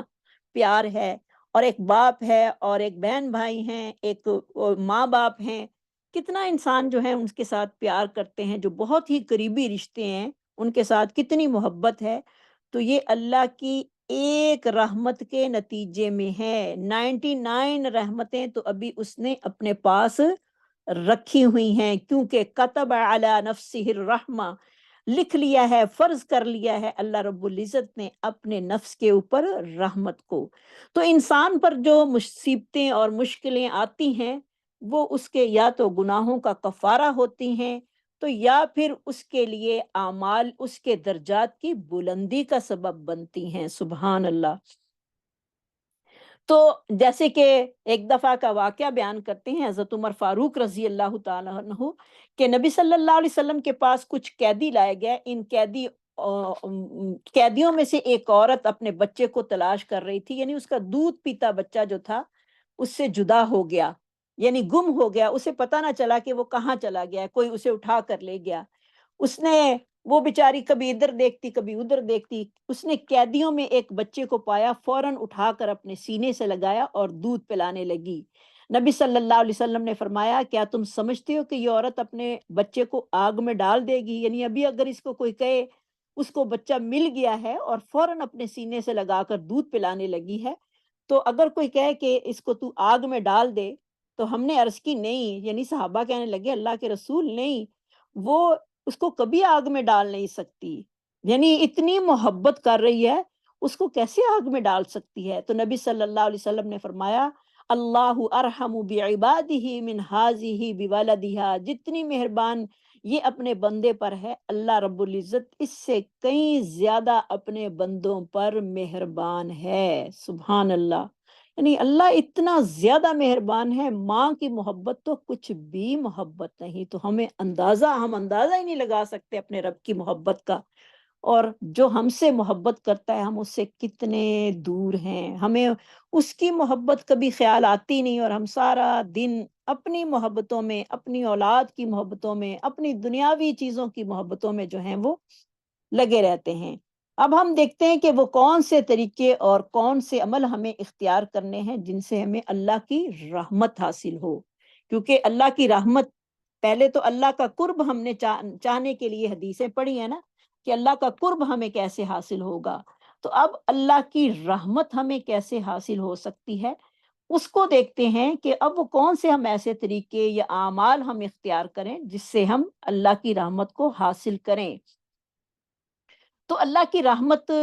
کو حاصل کرنا انسان کے لیے کتنا ضروری اور کتنا امپورٹنٹ ہے. اگر اللہ کی رحمت نہیں ہوگی تو وہ اپنا ایک قدم بھی وہاں سے اٹھا نہیں سکتا، اس کی جرت نہیں کہ اپنے ہاتھ میں کوئی چیز بھی پکڑ لے. تو جیسے کہ اس کے بارے میں حضرت عائشہ رضی اللہ تعالیٰ عنہ بیان کرتی ہیں کہ نبی صلی اللہ علیہ وسلم نے فرمایا، کسی کا عمل اسے جنت میں داخل نہیں کر سکے گا. عرض کی گئی کہ اللہ کے رسول آپ بھی نہیں، آپ کو بھی نہیں آپ کا عمل جنت میں لے کے جائے گا؟ آپ نے فرمایا، ولا انا الا ان یتغمدنی اللہ بمغفرۃ ورحمۃ، ہاں مجھے بھی نہیں، لیکن اللہ تعالیٰ مجھے اپنی رحمت اور مغفرت کے سائے تلے کر لے گا اور میں جنت میں داخل ہو جاؤں گا. یعنی اللہ کی رحمت ہی مجھے ڈھانپے گی تو تب ہی میں جنت میں جاؤں گا. تو انسان کا بڑے سے بڑا عمل بھی اللہ کی رحمت کے بغیر اس کی نجات کا سبب نہیں بن سکے گا. انسان کا کوئی عمل اتنا بڑا ہے ہی نہیں کہ جو جنت کی قیمت ادا کرے. ان صلاۃ اللہ الغالیہ، بے شک اللہ کا سودا جو جنت کا ہے وہ بہت ہی مہنگا ترین ہے، اس کی کوئی قیمت اپنے عمل سے بھی ادا نہیں کر سکتا، حتیٰ کہ پیغمبر بھی نہیں. اور آپ صلی اللہ علیہ وسلم کے اعمال کے بارے میں جو ہم جانتے ہیں کہ آپ صلی اللہ علیہ وسلم کے تو اگلے پچھلے سارے گناہ جو تھے وہ معاف تھے، اور آپ صلی اللہ علیہ وسلم کا درجہ کتنا زیادہ ہے پوری مخلوق پر. لیکن آپ صلی اللہ علیہ وسلم نے بھی کہا کہ میرا عمل بھی مجھے جنت میں داخل نہیں کرے گا جب تک اللہ کی رحمت نہ ہو. تو اللہ کی رحمت کے بغیر انسان جو ہے وہ کسی عمل کی طرف رغبت بھی نہیں کر سکتا، یعنی اگر کوئی چاہے کہ میں یہ کام کر لوں نیکی کا، اگر اللہ کی اجازت نہیں ہوگی تو وہ اس کی طرف بڑھ بھی نہیں سکتا۔ اسی لیے ہمیں آپ صلی اللہ علیہ وسلم نے کون سی دعا بتائی ہے، لا حول ولا قوت الا باللہ، جب حی علی الصلاح حی علی الفلاح کی آواز آتی ہے تو انسان کہتا ہے نہ میرے اندر نیکی کرنے کی طاقت ہے اور نہ برائی سے بچنے کی، الا باللہ، مگر اللہ کی طاقت کے ساتھ۔ تو انسان کو یہ چیز جو ہے ہر وقت ذہن میں رکھنی ہے اور ہر وقت اللہ سے مدد مانگنی ہے کہ یا اللہ تیری مدد کے بغیر میں کچھ نہیں کر سکتا، میرے اندر کوئی طاقت ہے ہی نہیں۔ جیسے کہ حضرت جریر بن عبداللہ بیان کرتے ہیں کہ رسول اللہ صلی اللہ علیہ وسلم نے فرمایا لا یرحم اللہ من لا یرحم الناس،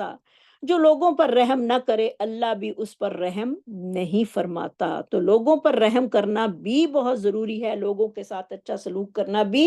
ضروری ہے۔ تو پھر جو لوگوں کے ساتھ اچھا سلوک کرتا ہے اللہ رب العزت اس پر رحم فرماتے ہیں۔ تو اسی طرح عبداللہ بن عمر بن عاص بیان کرتے ہیں کہ نبی صلی اللہ علیہ وسلم نے فرمایا کہ دوسروں پر رحمت اور شفقت کرنے والوں پر رحمان بھی جو ہے وہ رحمت فرماتا ہے، اس لیے تم اہل زمین پر مہربانی اور شفقت کیا کرو، نتیجتاً جو ذات آسمان میں ہے وہ تم پر رحمت فرمائے گی۔ تو انسان کو اب کون سے ایسے عمل اختیار کرنے ہیں، جیسے کہ میں نے پہلے بھی یہ بات کہی کہ جس سے اسے اللہ کی رحمت حاصل ہو جائے، اس میں چند ایک عمل جو ہیں وہ ہم دیکھتے ہیں کہ وہ کون سے ہیں جو کہ ہمیں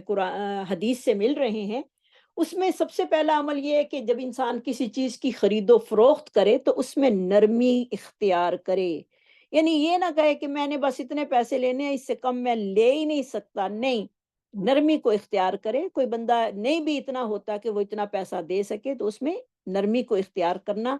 اللہ کی رحمت کا سبب بنتا ہے۔ جیسے کہ بخاری شریف کی یہ حدیث ہے، جابر بن عبداللہ بیان کرتے ہیں کہ نبی صلی اللہ علیہ وسلم نے فرمایا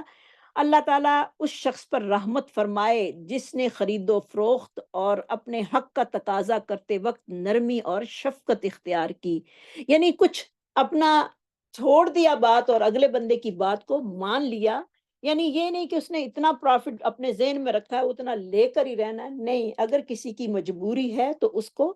کم بھی کر سکتا ہے اور اپنا تھوڑا بہت اگر اس کو فائدہ دینے کے لیے اپنے حق میں تھوڑی کمی کرتا ہے تو یہ بھی اس کے لیے اللہ کی رحمت کا سبب بن جائے گی، اللہ اس پر رحمت فرمائیں گے۔ عصر سے پہلے 4 رکعت کا ادا کرنا، جیسے کہ عبداللہ بن عمر بیان کرتے ہیں کہ اللہ رحم کرے اس آدمی پر صلی قبل العصر اربعن، جو کہ عصر کی نماز سے پہلے 4 رکعتیں جس نے ادا کی، جسے ہم سنتے کہتے ہیں، وہ ویسے تو وہ موقع نہیں ہے، اگر چاہیں تو کر سکتے ہیں، اگر جو کرے گا اس پر اللہ کی رحمت ہوگی۔ تو یہ رحمت حاصل کرنے کا دوسرا ذریعہ ہے۔ تیسرا ذریعہ نماز کی جگہ پر بیٹھے رہنا، یعنی اپنی جائے نماز پر جو ہے وہ بیٹھے رہنا، جہاں آپ نے نماز پڑھی ہے، اگر کوئی بیمار ہے، اگر کوئی اپنے بیڈ پہ نماز پڑھ رہا ہے یا اپنی چیئر پر بیٹھے نماز پڑھ رہا ہے، وہیں پر وہ بیٹھا رہے اور اللہ کا ذکر کرتا رہے، تو فرشتے اس کے لیے دعا اس وقت تک مانگتے رہتے ہیں جب تک وہ بے وضو نہیں ہو جاتا۔ وہ کیا کہتے ہیں، اللہم اغفر لہ اللہم ارحمہ، اے اللہ اسے معاف فرما دے، اس پر رحمت فرما۔ تو فرشتوں کی دعائیں جو ہیں وہ کوئی معمولی دعائیں نہیں ہیں۔ لوگوں سے ہم منتیں کرتے رہتے ہیں ہمارے لیے دعا کرو دعا کرو، تو فرشتوں کی دعائیں جو ہیں وہ لینی چاہیے۔ تو جب تک وہ اپنی جائے نماز پر اللہ کا ذکر کرتا رہتا ہے، اپنی نماز والی جگہ پر اللہ کا ذکر کرتا رہتا ہے، اس وقت تک اللہ کے فرشتے اس کے لیے دعائیں مانگتے رہتے ہیں، اللہ کی رحمت، اللہ تو اپنی رحمت اس پر نازل فرما دے۔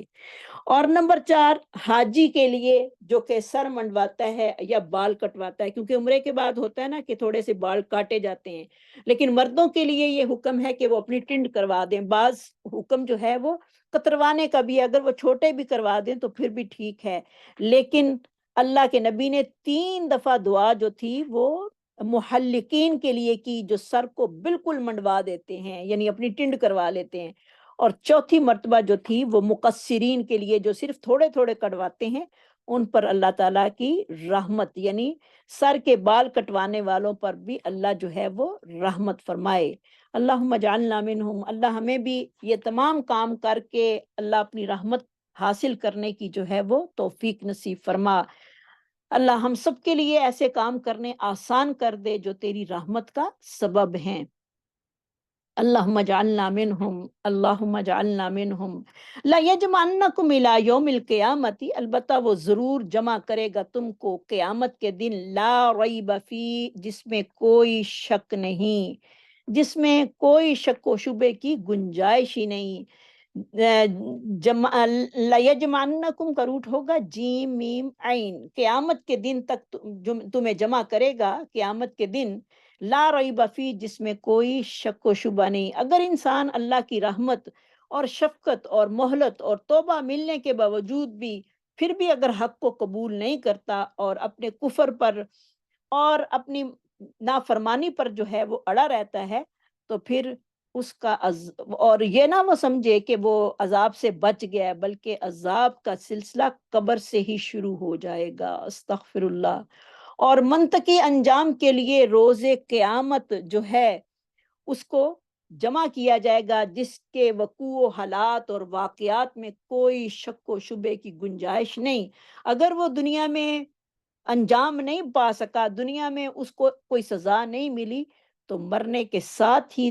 جو ہے وہ عذاب کا سلسلہ شروع ہو جائے گا، کیونکہ جو بندہ مر جاتا ہے اس کی قیامت قائم ہو جاتی ہے۔ کیونکہ دنیا کی سزا تو عارضی ہے، دنیا کی زندگی بھی عارضی ہے، اس کی سزا بھی عارضی ہے، جبکہ آخرت کی زندگی بھی دائمی ہے اور اس کا عذاب بھی جو ہے وہ دائمی اور شدید ترین ہوگا۔ الذین خسروا انفسہم، اللہم لا تجعلنا منہم، یا اللہ ہمیں ان لوگوں میں سے نہ کرنا جو تیرے عذاب میں اس دن گرفتار کیے جائیں گے۔ الذین خسروا انفسہم فہم لا یؤمنون، وہ لوگ جنہوں نے گھاٹا پایا اپنی جانوں میں اور وہ ایمان لانے والے نہیں ہیں۔ یعنی گھاٹا، کس چیز کا گھاٹا پایا انہوں نے؟ گھاٹا اصل میں کیا ہے؟ اللہ کی کتاب کو نہ ماننا، اللہ کی کتاب کو نہ دیکھنا، اور پھر اللہ کی بکھری ہوئی نشانیوں سے کوئی سبق حاصل نہ کرنا اور اپنی ضد اور ہر درمی پر قائم رہنا، بغض اور ضد اور تعصب پر جو ہے وہ اپنے آپ کو جمائے رکھنا، تو کیا ہے، انسان خود کو نقصان میں مبتلا کر کے جہنم کا ایندھن جو ہے وہ بن جائے گا۔ اور آپ صلی اللہ علیہ وسلم کی کوشش کے باوجود بھی جیسے وہ لوگ جو تھے وہ ایمان نہیں لائیں گے، یعنی وہ لوگ جو کہ اپنے آپ کو بہت چیز سمجھتے ہیں، اپنے آپ کو بہت بڑا سمجھتے ہیں کہ ہم کیوں جو ہیں وہ اس کام کو کریں، ہم تو بڑی چیز ہیں، ہمیں تو اللہ نے بہت کچھ دیا، اب ہمیں اللہ کی فرما برداری کی کوئی ضرورت نہیں۔ اصل میں گھاٹا کیا ہے؟ اور اب ہم دیکھتے ہیں کہ گھاٹے سے بچنے کے کون سے طریقے جو ہیں وہ اپنانے ہیں۔ ہمارے لیے اس میں لیسن یہی ہے کہ وہ کون سا گھاٹا ہے جس سے بچنے کے لیے ہمیں کیا کرنا ہے، کیونکہ اصل گھاٹا تو آخرت کا گھاٹا ہے، اصل نقصان تو آخرت کا نقصان ہے، کیونکہ آخرت کا نقصان ایک ایسا نقصان ہے جس کی تلافی نہیں ہو سکتی، اور اس سے بچنے کے لیے اللہ رب العزت نے ہمیں ایک واحد طریقہ جو ہے وہ بتایا ہے۔ وہ کیا ہے؟ آپ صلی اللہ علیہ وسلم کی رسالت پر ایمان لانا اور عمل صالح کے ساتھ دین اسلام پر صبر و استقامت سے قائم رہنا۔ صبر و استقامت کا اختیار کرنا بھی بہت ضروری ہے، اس کی بھی ہمارے اندر بہت کمی ہے۔ کبھی تو ہم دین کی طرف بہت ہی ہو جاتے ہیں اور کبھی ہمارا ایمان جو ہے وہ بالکل لو لیول پہ چلا جاتا ہے۔ تو ایمان کی لیول کو اپ کرنے کے لیے ایسے لوگوں کے ساتھ بیٹھنا اٹھنا بہت ضروری ہے جو کہ دین کے ساتھ جڑے ہوئے ہیں اور آپ سے دین کی بات ہی وہ کریں گے، جیسے کہ اللہ رب العزت قرآن عزیز میں سورۃ عصر میں فرماتے ہیں، والعصر ان الانسان لفی خسر، قسم ہے عصر کی، عصر کے وقت کی، انسان بے شک گھاٹے میں جا رہا ہے، سارے انسان نقصان میں جا رہے ہیں، چاہے وہ کتنے بھی بڑے درجے پہ پہنچ گیا ہے، کتنی بھی بڑی اس نے ڈگری لے لی ہے دنیا کی، لیکن اصل کیا ہے؟ گھاٹا ہی گھاٹا ہے۔ اور گھاٹے سے پاک لوگ کون ہیں؟ وہ بھی اللہ رب العزت نے ہمیں بتا دیے۔ دنیا ساری خسارے میں جا رہی ہے، الا الذین آمنوا، مگر وہ لوگ جو ایمان لائے، وعملوا الصالحات، جنہوں نے نیک عمل کیے، وتواصوا بالحق وتواصوا بالصبر، جنہوں نے وتواصوا بالحق اور وتواصوا بالصبر کیا، یعنی ایک دوسرے کو حق بتایا اور پھر صبر کی بھی تلقین کی۔ اصل میں یہ لوگ گھاٹے سے بری ہیں، باقی ساری کائنات، ساری دنیا گھاٹے میں جا رہی ہے۔ اور اب ہم دیکھ رہے ہیں کہ کیا جو ہے وہ ہم حاصل کر رہے ہیں، اور جو بھی کر رہے ہیں، جس کے پیچھے بھاگ رہے ہیں، اور واقعی وہ گھاٹے کا ہی سودا ہے۔ اس میں نفع والی، نفع مند جو ہے وہ کوئی چیز نہیں سوائے ایمان اور عمل صالح کے۔ دنیا میں تو ہم دیکھتے ہیں کہ ہم بڑے کامیاب ہو رہے ہیں، ہمارے بچے بڑے کامیاب ہو رہے ہیں، کوئی یہ پڑھ رہا ہے، کوئی وہ پڑھ رہا ہے، اور پھر کیا ہے؟ حقیقت میں وہ گھاٹا ہے۔ جس میں دین نہیں وہ بالکل خسارہ اور گھاٹا ہے۔ تو اس خسارے سے ہمیں خود بھی بچنا ہے، اور اپنے اولادوں کو، اپنے بچوں کو، اپنی فیملیز کو بھی جو ہے وہ اس گھاٹے سے بچانا ہے۔ لیکن اگر اس کے ساتھ ایمان اور عامل الصالحات مل گئے اور یہ صفتیں مل گئیں، تو پھر انسان گھاٹے سے نکل گیا، پھر دنیا بھی بہتر ہو گئی اور آخرت بھی جو ہے وہ بہتر ہو جائے گی۔ تو اللہ تعالیٰ سے دعا ہے کہ اللہ تعالیٰ ہمیں دنیا اور آخرت کی کامیابیاں اور بھلائیاں جو ہے وہ نصیب فرمائے۔ وَلَهُ مَا سَكَنَ فِي اللَّيْلِ وَالنَّهَارِ، اور اسی کے لیے سجتا ہے جو کچھ، یا بستا ہے، سکنا کا ہوتا ہے ٹھہرنا، سکنا جو رہتا ہے دن میں اور رات میں، وہ السمیع العلیم، اور وہ سننے والا اور جاننے والا ہے۔ یعنی اللہ رب العزت اپنی توحید کے اس بات میں یہ بیان فرما رہے ہیں کہ دن رات میں انسان کی جو زندگی گزرتی ہے، اس میں جنات ہیں، فرشتے ہیں، انسان ہیں، حیوانات ہیں، جمادات ہیں، اور ساری مخلوق، اور جو بھی خوشی ہے نہ خوشی ہے، ہر چیز جو ہے وہ اپنے اللہ کے سامنے سجدہ ریز ہو رہی ہے، سوائے انسان کے۔ اس کی مرضی ہے تو وہ سجدہ کرتا ہے، اس کی مرضی نہیں تو وہ سجدہ نہیں کرتا۔ باقی ہر چیز اللہ کو سجدہ کر رہی ہے، جیسے کہ سورۃ رات کی آیت نمبر 15 میں آتا ہے، وَلِلَّهِ يَسْجُدُ مَن فِي السَّمَاوَاتِ وَالْأَرْضِ طَوْعًا وَكَرْهًا، اللہ ہی کے لیے سجدہ کرتی ہے، اور وہ چیز جو آسمانوں میں ہے اور زمین میں، خوشی سے یا ناخوشی سے۔ وَظِلَالُهُمْ بِالْغُدُوِّ وَالْآصَالِ، اور سائے بھی صبح و شام اللہ کو سجدہ کرتے ہیں۔ سبحان اللہ۔ یہ آیت سجدہ ہے، تو آپ جب نماز پڑھیں گے تو سجدہ تلاوت کر لیجئے گا۔ تو انسان جو ہے وہ، اس کی ایک اکڑ اتنی ہے کہ وہ سجدہ نہیں کرتا، باقی ہر چیز جو ہے اس کو اللہ نے اختیار نہیں نہ دیا۔ اختیار صرف انسان کے پاس ہے کہ اللہ دیکھتا ہے کہ وہ سجدہ میرے سامنے کرتا ہے یا نہیں کرتا، اور اگر کرے گا تو کامیاب ہو جائے گا، اور نہیں کرے گا تو ناکام ہو کر دنیا سے جائے گا، تو آخرت میں اس سے بھی زیادہ ناکامی کا منہ اس کو دیکھنا پڑے گا۔ کل کہہ دیجئے اغیر اللہ ہی، کہ اللہ کے علاوہ اتخذ ولیًا، میں پکڑوں کوئی دوست، فاطر السماوات والارض، جو کہ پیدا کرنے والا ہے زمینوں آسمانوں کا۔ سبحان اللہ، کہ اللہ کے علاوہ میں کسی اور کو اپنا مددگار بنا لوں، اللہ کو چھوڑ کر کسی اور سے اپنی دعائیں مانگوں، اللہ کو چھوڑ کر کسی اور کو اپنا سازگار بنا لوں، یہ کبھی ہو ہی نہیں سکتا۔ اللہ وہ جو ولی، میرا ولی ہے، جو کہ پیدا کرنے والا ہے آسمانوں اور زمین کا۔ وَهُوَ يُطْعِمُ وَلَا يُطْعَمُ، اور وہ کھلاتا ہے اور وہ کھلایا نہیں جاتا۔ سبحان اللہ۔ اللہ کی ذات کسی چیز کی محتاج نہیں، ہر چیز اس کی محتاج ہے۔ انسان کھانے کے لیے اللہ کے محتاج ہیں، اللہ کی ذات کھاتی نہیں، وہ لوگوں کو کھلاتی ہے۔ وَهُوَ الرَّزَّاقُ، کیونکہ وہی رزق دینے والا ہے، اور جس کو چاہتا ہے وہ اپنی مخلوق میں سے، یرزق من یشاء بغیر حساب، جس کو چاہتا ہے بغیر حساب کے رزق جو ہے وہ عطا کر دیتا ہے۔ لیکن اللہ سے یہ دعا کرنی چاہیے کہ اللہ جو بھی ہمیں رزق ملے وہ رزق حلال اور خالص رزق ہو، اس میں حرام کی آمیزش جو ہے وہ شامل نہ ہو۔ ایسا نہ ہو کہ حرام کھا کر نہ تو ہم دنیا کے رہیں اور نہ ہی آخرت کے رہیں۔ تو آج دیکھیں جو ہم رزق کھا رہے ہیں وہ کیا رزق ہے؟ ہم اپنے اس کا اندازہ اپنے بچوں سے ہی کر سکتے ہیں کہ ہمارے بچے کتنے فرمانبردار اور مطیع ہیں اللہ کے اور ہمارے، اور اگر نہیں ہے تو سمجھیں کہ ہمارے رزق میں کوئی نہ کوئی خرابی ہے، جس کی وجہ سے نہ تو ہمارے اندر وہ فرما برداری آ رہی ہے جو ہونی چاہیے، اور نہ ہی ہمارے بچوں کے اندر وہی رزق کھلا کر ان کو ہم جوان کر رہے ہیں، تو کیا ہے؟ کچھ بھی نہیں ہے۔ تو اللہ کی ذات جو ہے وہ کھلاتی ہے، اور وہ کھلایا نہیں جاتا، اور رزق حلال اللہ سے مانگنا چاہیے، اور اللہ ہی جو ہے وہ ساری مخلوق کو کھلا کر سلاتا ہے، کوئی انسان کسی کو نہیں کھلا سکتا، وہ اللہ کی ذات ہی ہے جو کھلاتی ہے۔ کل کہہ دیجئے انی امرتو، بے شک میں حکم دیا گیا ہوں، امرتو کا روٹ ہوگا حمزہ میم را،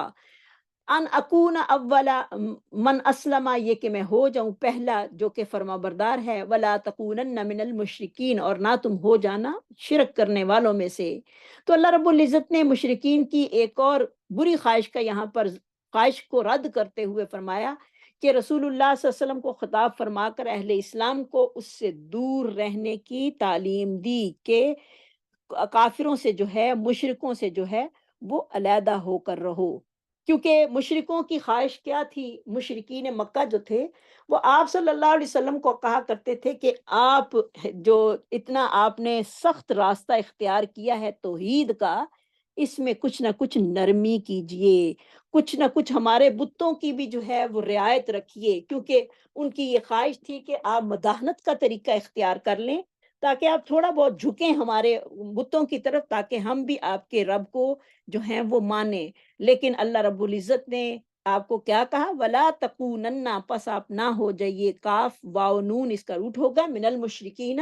مشرکوں میں سے، یعنی مشرکوں کی یہ خواہش ہے کہ آپ توحید میں تھوڑی جو ہے وہ نرمی دکھائیں، اور یہ بھی کہیں کہ یہ بت بھی واقعی کچھ کر سکتے ہیں۔ آپ نے ایسا طریقہ اختیار کبھی نہیں کرنا، اور آپ اعلان کر دیں انی امرتو، بے شک میں تو حکم دیا گیا ہوں، اولا کہ میں پہلا ہوں، من اسلمہ جو کہ اللہ کا فرما بردار ہوں، ولا تکونن من المشرکین، اور اللہ نے کہا کہ نہ آپ ہو جائیے اے پیغمبر شرک کرنے والوں میں سے، یعنی جہاں پر شرک کو اور توحید کا دامن جو ہے وہ مضبوطی سے تھامنا ہے، توحید میں تھوڑی سی بھی لغزش نہیں آنے دینی، اپنے سر کو کسی اور کے سامنے خم کرنا یا دوسروں سے دعائیں مانگنا، یہ بالکل شرک ہے، ظاہری شرک ہے، اس سے ہر وقت جو ہے وہ بچنا ہے اور اپنے عقیدے کو مضبوط رکھنا ہے۔ قل کہہ دیجئے انی اخافو، بے شک میں ڈرتا ہوں، ان عصیتو، یہ کہ میں نافرمانی کروں، اخافو کا روٹ ہوگا خا وافاؤ، ان عصیتو، یہ کہ میں نافرمانی کروں، عین صاد یا، ربی، اپنے رب کی، عذاب یوم عظیم، بڑے دن کے عذاب سے، یعنی اگر میں اس طرح کا طریقہ کار اختیار کر لوں تو مجھے بھی اپنے رب کے عذاب کا ڈر ہے، قیامت والے دن کا عذاب کا ڈر، میں اپنے رب کی نافرمانی سے ڈرتا ہوں، کیونکہ اللہ رب العزت نے قرآن مجید میں واضح لفظوں میں سورۃ زمر کی آیت میں آتا ہے لَئِنْ أَشْرَكْتَ لَيَحْبَطَنَّ عَمَلُكَ، اے نبی اگر تو بھی میرے ساتھ کسی کو شریک ٹھہرا دے تو میں تیرے عمل بھی سارے کے سارے برباد اور ضائع کر دوں گا، یعنی اپنے نبی کو کہہ رہے ہیں تو باقی عام بندے کا کیا حال ہوگا، کیونکہ شرک اتنا ظلم ہے کہ انسان کے سارے عملوں کو جو ہے وہ خراب کر دیتا ہے۔ لَئِنْ أَشْرَكْتَ لَيَحْبَطَنَّ عَمَلُكَ، تو شرک سے جو ہے وہ ہر وقت اللہ سے پناہ مانگنی ہے، اللہ سے معافی مانگنی ہے۔ شرک جو ہے وہ اتنا باریک ہے جیسے کالے پتھر پر کالی چیونٹی جیسے چل رہی ہو اور وہ نظر نہیں آتی، اسی طرح شرک اتنا باریک ہے، انسان نہ چاہتے ہوئے بھی کوئی ایسی بات اس کے منہ سے نکل جاتی ہے جو کہ شرک سے ہوتی ہے۔ وَمَن يُصْرَفْ عَنْهُ يَوْمَئِذٍ فَقَدْ رَحِمَ، اور جو کوئی اس دن پھیر لیا گیا عذاب سے، قیامت والے دن جس سے عذاب پھر گیا، فقد رحمہ، تحقیق تو نے اس پر رحمت کی، ساری سواد رافع اس کا روٹ ہوگا، ذالک الفوز المبین، اور یہی کامیابی ہے بہت بڑی، یعنی اللہ کی رحمت بڑی وسیع اور دنیا میں ہر چیز کا وجود جو ہے اس کی رحمت کے سبب ہے، اسی طرح آخرت میں عذاب سے محفوظ رہنا بھی اس کی رحمت کا نتیجہ ہوگا، جیسے کہ اللہ تعالیٰ نے بڑی کامیابی کیا فرمائی ہے، فمن زحزح عن النار وادخل الجنت فقد فاز، جو شخص جہنم کی آگ سے اس دن بچا لیا گیا اور جنت میں داخل کر لیا گیا وہی یقیناً کامیاب ہوگا، وہی یقیناً کامیاب ہوگا۔ تو جس انسان سے قیامت کی آگ ہٹا لی گئی، یہ نہیں کہ کیا اس میں جہنم میں جا کر پھر انسان نکالا جائے، نہیں، اس کو جہنم کی ایک لو بھی نہ لگے، اصل میں کامیاب وہ ہوگا۔ وَأُدْخِلَ الْجَنَّةَ فَقَدْ فَازَ، کیونکہ کیا جہنم کی ایک لو کا بھی برداشت کرنا انسان کے لیے بہت ہی مشکل ہوگا۔ تو لہٰذا اللہ سے یہی دعا کرنی ہے کہ اللہ اس دن کی رسوائیوں سے اور اس دن کی رحمت ہمارے لیے رکھ دینا، اللہ ہمیں جہنم کی ایک لو بھی جو ہے وہ نہ لگے۔ وَأُدْخِلَ الْجَنَّةَ فَقَدْ فَازَ، تو جو داخل کر دیا گیا جنت میں، حقیقت میں وہی کامیاب ہے۔ حقیقی کامیابی کیا ہے؟ جہنم کی آگ سے بچ کر جنت میں چلے جانا، یہی حقیقی کامیابی ہے۔ اللہ ہم سب کو اور ہماری آنے والی نسلوں کو اور ہماری اولادوں کو اللہ اس کامیابی سے ہمکنار فرما۔ وَإِن يَمْسَسْكَ اللَّهُ بِضُرٍّ فَلَا كَاشِفَ لَهُ إِلَّا هُوَ، اور اگر لگے آپ کو کوئی تکلیف تو نہیں کوئی دور کرنے والا مگر وہی اللہ تعالیٰ، یعنی اللہ کے سوا کوئی فیصلے کو ٹالنے والا نہیں، اور کوئی نقصان اگر پہنچانا چاہے تو ساری مخلوق مل کر بھی اسے فائدہ نہیں پہنچا سکتی۔ جیسے کہ اس کے بارے میں حضرت عبداللہ بن عباس بیان کرتے ہیں کہ میں رسول اللہ چھوٹے سے تھے تو ان کو کیا نصیحت فرمائی، بہت چھوٹی عمر میں تھے، تو نبی صلی اللہ علیہ وسلم ان کے پیچھے سواری پر میں بیٹھا ہوا تھا، تو آپ صلی اللہ علیہ وسلم نے فرمایا، اے لڑکے، کیا میں تجھے چند ایسی باتیں نہ بتاؤں جس سے تجھے اللہ تعالیٰ نفع دے؟ میں نے عرض کی، کیوں نہیں؟ آپ صلی اللہ علیہ وسلم نے فرمایا، تو اللہ کے احکامات کی حفاظت کر، اللہ تیری حفاظت فرمائے گا۔ اللہ کی حفاظت تب آتی ہے جب ہم اللہ کے حکموں کی حفاظت کریں گے۔ اللہ کی حفاظت ایسے کبھی نہیں آتی کہ نافرمانیاں کر کے تو ہم کہیں کہ ہم اللہ کی حفاظت میں رہیں، نہیں، تو حقوق اللہ کی حفاظت کر، اللہ تعالیٰ کی مدد تیرے لیے شامل حال ہوگی۔ تو کشادگی میں اللہ کو یاد رکھ، وہ مشکل وقت میں تیری مدد کرے گا۔ یہ حدیث ہے، بڑی پیاری مسند احمد کی حدیث ہے۔ جب بھی تو سوال کرے پھر اللہ سے سوال کر، جب بھی تو مدد طلب کرے تو اللہ سے مدد طلب کر۔ جو بھی ہونے والا ہے اس کو اپنے پاس لکھ چکا ہے، یعنی ساری مخلوق کی تقدیریں اللہ رب العزت نے لکھ دی ہیں۔ اگر ساری مخلوق تجھے فائدہ پہنچانے کے لیے جمع ہو جائے تو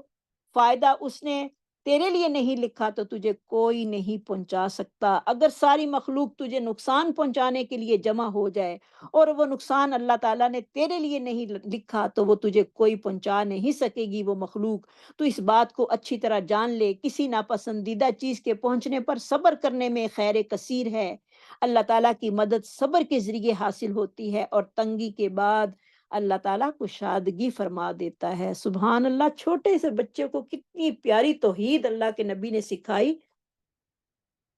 آج ہم اپنے بچوں کی کیا تربیت کر رہے ہیں، کیا ان کو سکھا رہے ہیں، اور کس چیز کی طرف ہم لے کر چل رہے ہیں؟ ہمیں یہ سوچنے کی ضرورت ہے کہ چھوٹے سے بچے کے دماغ میں توحید جب راسخ ہو جائے تو کبھی وہ شرک کی طرف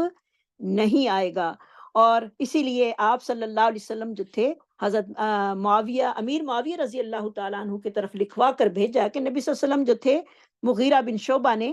کہ ہر فرض نماز کے بعد یہ کلمات پڑھا کرتے تھے، لا الہ الا اللہ وحدہ لا شریک لہ، لہ الملک ولہ الحمد وہو علی کل شیء قدیر، اللہم لا مانع لما اعطیت ولا معطی لما منعت ولا ينفع ذا الجد منک الجد۔ اللہ کے سوا کوئی الہ نہیں، وہ اکیلا عبادت کے لائق ہے، اس کا کوئی شریک نہیں، بادشاہی اور تمام تعریفیں اسی کے لیے ہیں، ہر چیز پر قدرت رکھنے والا ہے۔ اے اللہ، جو تو عطا فرمائے اسے کوئی روک نہیں سکتا، اور جو تو نہ عطا کرے اسے کوئی دے نہیں سکتا، کسی کا مقام، مرتبہ، سرمایہ اسے تجھ سے بچا نہیں سکتا۔ یعنی انسان کو یہ دعا لازمی فرضوں کے بعد جو ہے وہ پڑھنی چاہیے۔ تو اللہ رب العزت فرما رہے ہیں کہ جو اللہ نے اس کے لیے لکھ دیا ہے تقدیر میں وہ ہو کر رہے گا، لیکن تقدیر کو بدلنے والی ایک بہت بڑی چیز جو اللہ کے نبی نے ہمیں بیان کر دی، وہ کیا ہے؟ دعا۔ دعا سے تقدیریں جو ہیں وہ بدل جاتی ہیں، اور یہ بھی بات اس کی تقدیر میں لکھی ہوگی کہ اس نے دعا کرنی ہے اور دعا سے اس کی تقدیر بدلی جائے گی۔ کیونکہ ویسے تو تقدیر نہیں بدلتی جو اللہ نے لکھ دی ہے، لیکن انسان کے مسلسل دعا کرنے سے اللہ رب العزت جو ہے وہ تقدیریں بدل دیتے ہیں۔ اسی لیے ہم دعا کرتے ہیں اللہم وقنا شر ما قضیت، اے اللہ ہمیں اس برائی سے بچا جو تو نے ہمارے لیے لکھی، یا جو تو نے ہمیں، جو تیرا فیصلہ ہمارے لیے برائی کا ہو گیا اس برائی سے ہمیں بچا لے۔ اللہم وقنا شر ما قضیت، اللہم وقنا شر ما قضیت،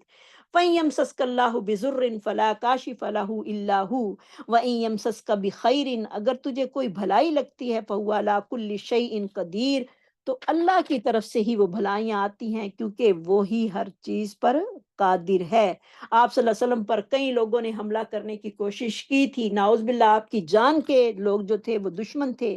لیکن آپ کو اللہ نے اپنی رحمت کے ساتھ کیسے جو ہے وہ بچایا۔ وَهُوَ الْقَاهِرُ فَوْقَ عِبَادِهِ، اور وہ بڑا ہی مضبوط ہے، قاہر ہے، غالب ہے اپنے بندوں کے اوپر۔ غالب کا معنی آئے گا، قاہر کا معنی غالب۔ کاف ہارا اس کا روٹ ہوگا، وَهُوَ الْحَكِيمُ الْخَبِيرُ، اور وہ حکمت والا اور خبر رکھنے والا ہے۔ کیونکہ اللہ تعالیٰ جو ہے وہ صاحب اختیار اور مدبر الامور ہے، اس کی سلطنت میں کوئی دخل اندازی نہیں کر سکتا۔ وہ اپنے بندوں کے تمام حالوں سے باخبر ہے اور ان کی ضروریات کی رعایت رکھتے ہوئے ہر وہ چیز عطا کر دیتا ہے جس کے وہ مستحق ہوں۔ اور پھر اگر ان کو اس صورت میں بھی وہ چیز نہ ملے جس کی ان کو طلب ہو تو وہ حکمت کے تحت اس کو روک لیتا ہے، کیونکہ اس کا کوئی کام بھی حکمت سے خالی نہیں۔ بسا اوقات انسانی عقل اس کا ادراک نہیں کر سکتی، انسان پریشان ہو جاتا ہے کہ میں نے اس کے لیے اتنا کیا لیکن مجھے نہیں مل رہا، تو پھر وہ سمجھے کہ اس میں اللہ کی حکمت شامل ہے، کیونکہ انسان کا دماغ اتنا تیز نہیں کہ وہ اللہ کی حکمتوں کو پہچان سکے۔ اللہ کی حکمتیں اللہ ہی بہتر جاننے والا ہے، کیونکہ اللہ تعالیٰ ہی مدبر الامور ہے اور وہ اپنے بندوں کے پوشیدہ اعمال کو بھی جاننے والا ہے۔ اس لیے اگر کوئی انسان کو ایسے حالات پیش آئیں جس میں اس کے لیے شر کا پہلو واضح ہو رہا ہو، تو وہ اللہ سے یوں تو دعا کر سکتا ہے کہ اللہ میرے لیے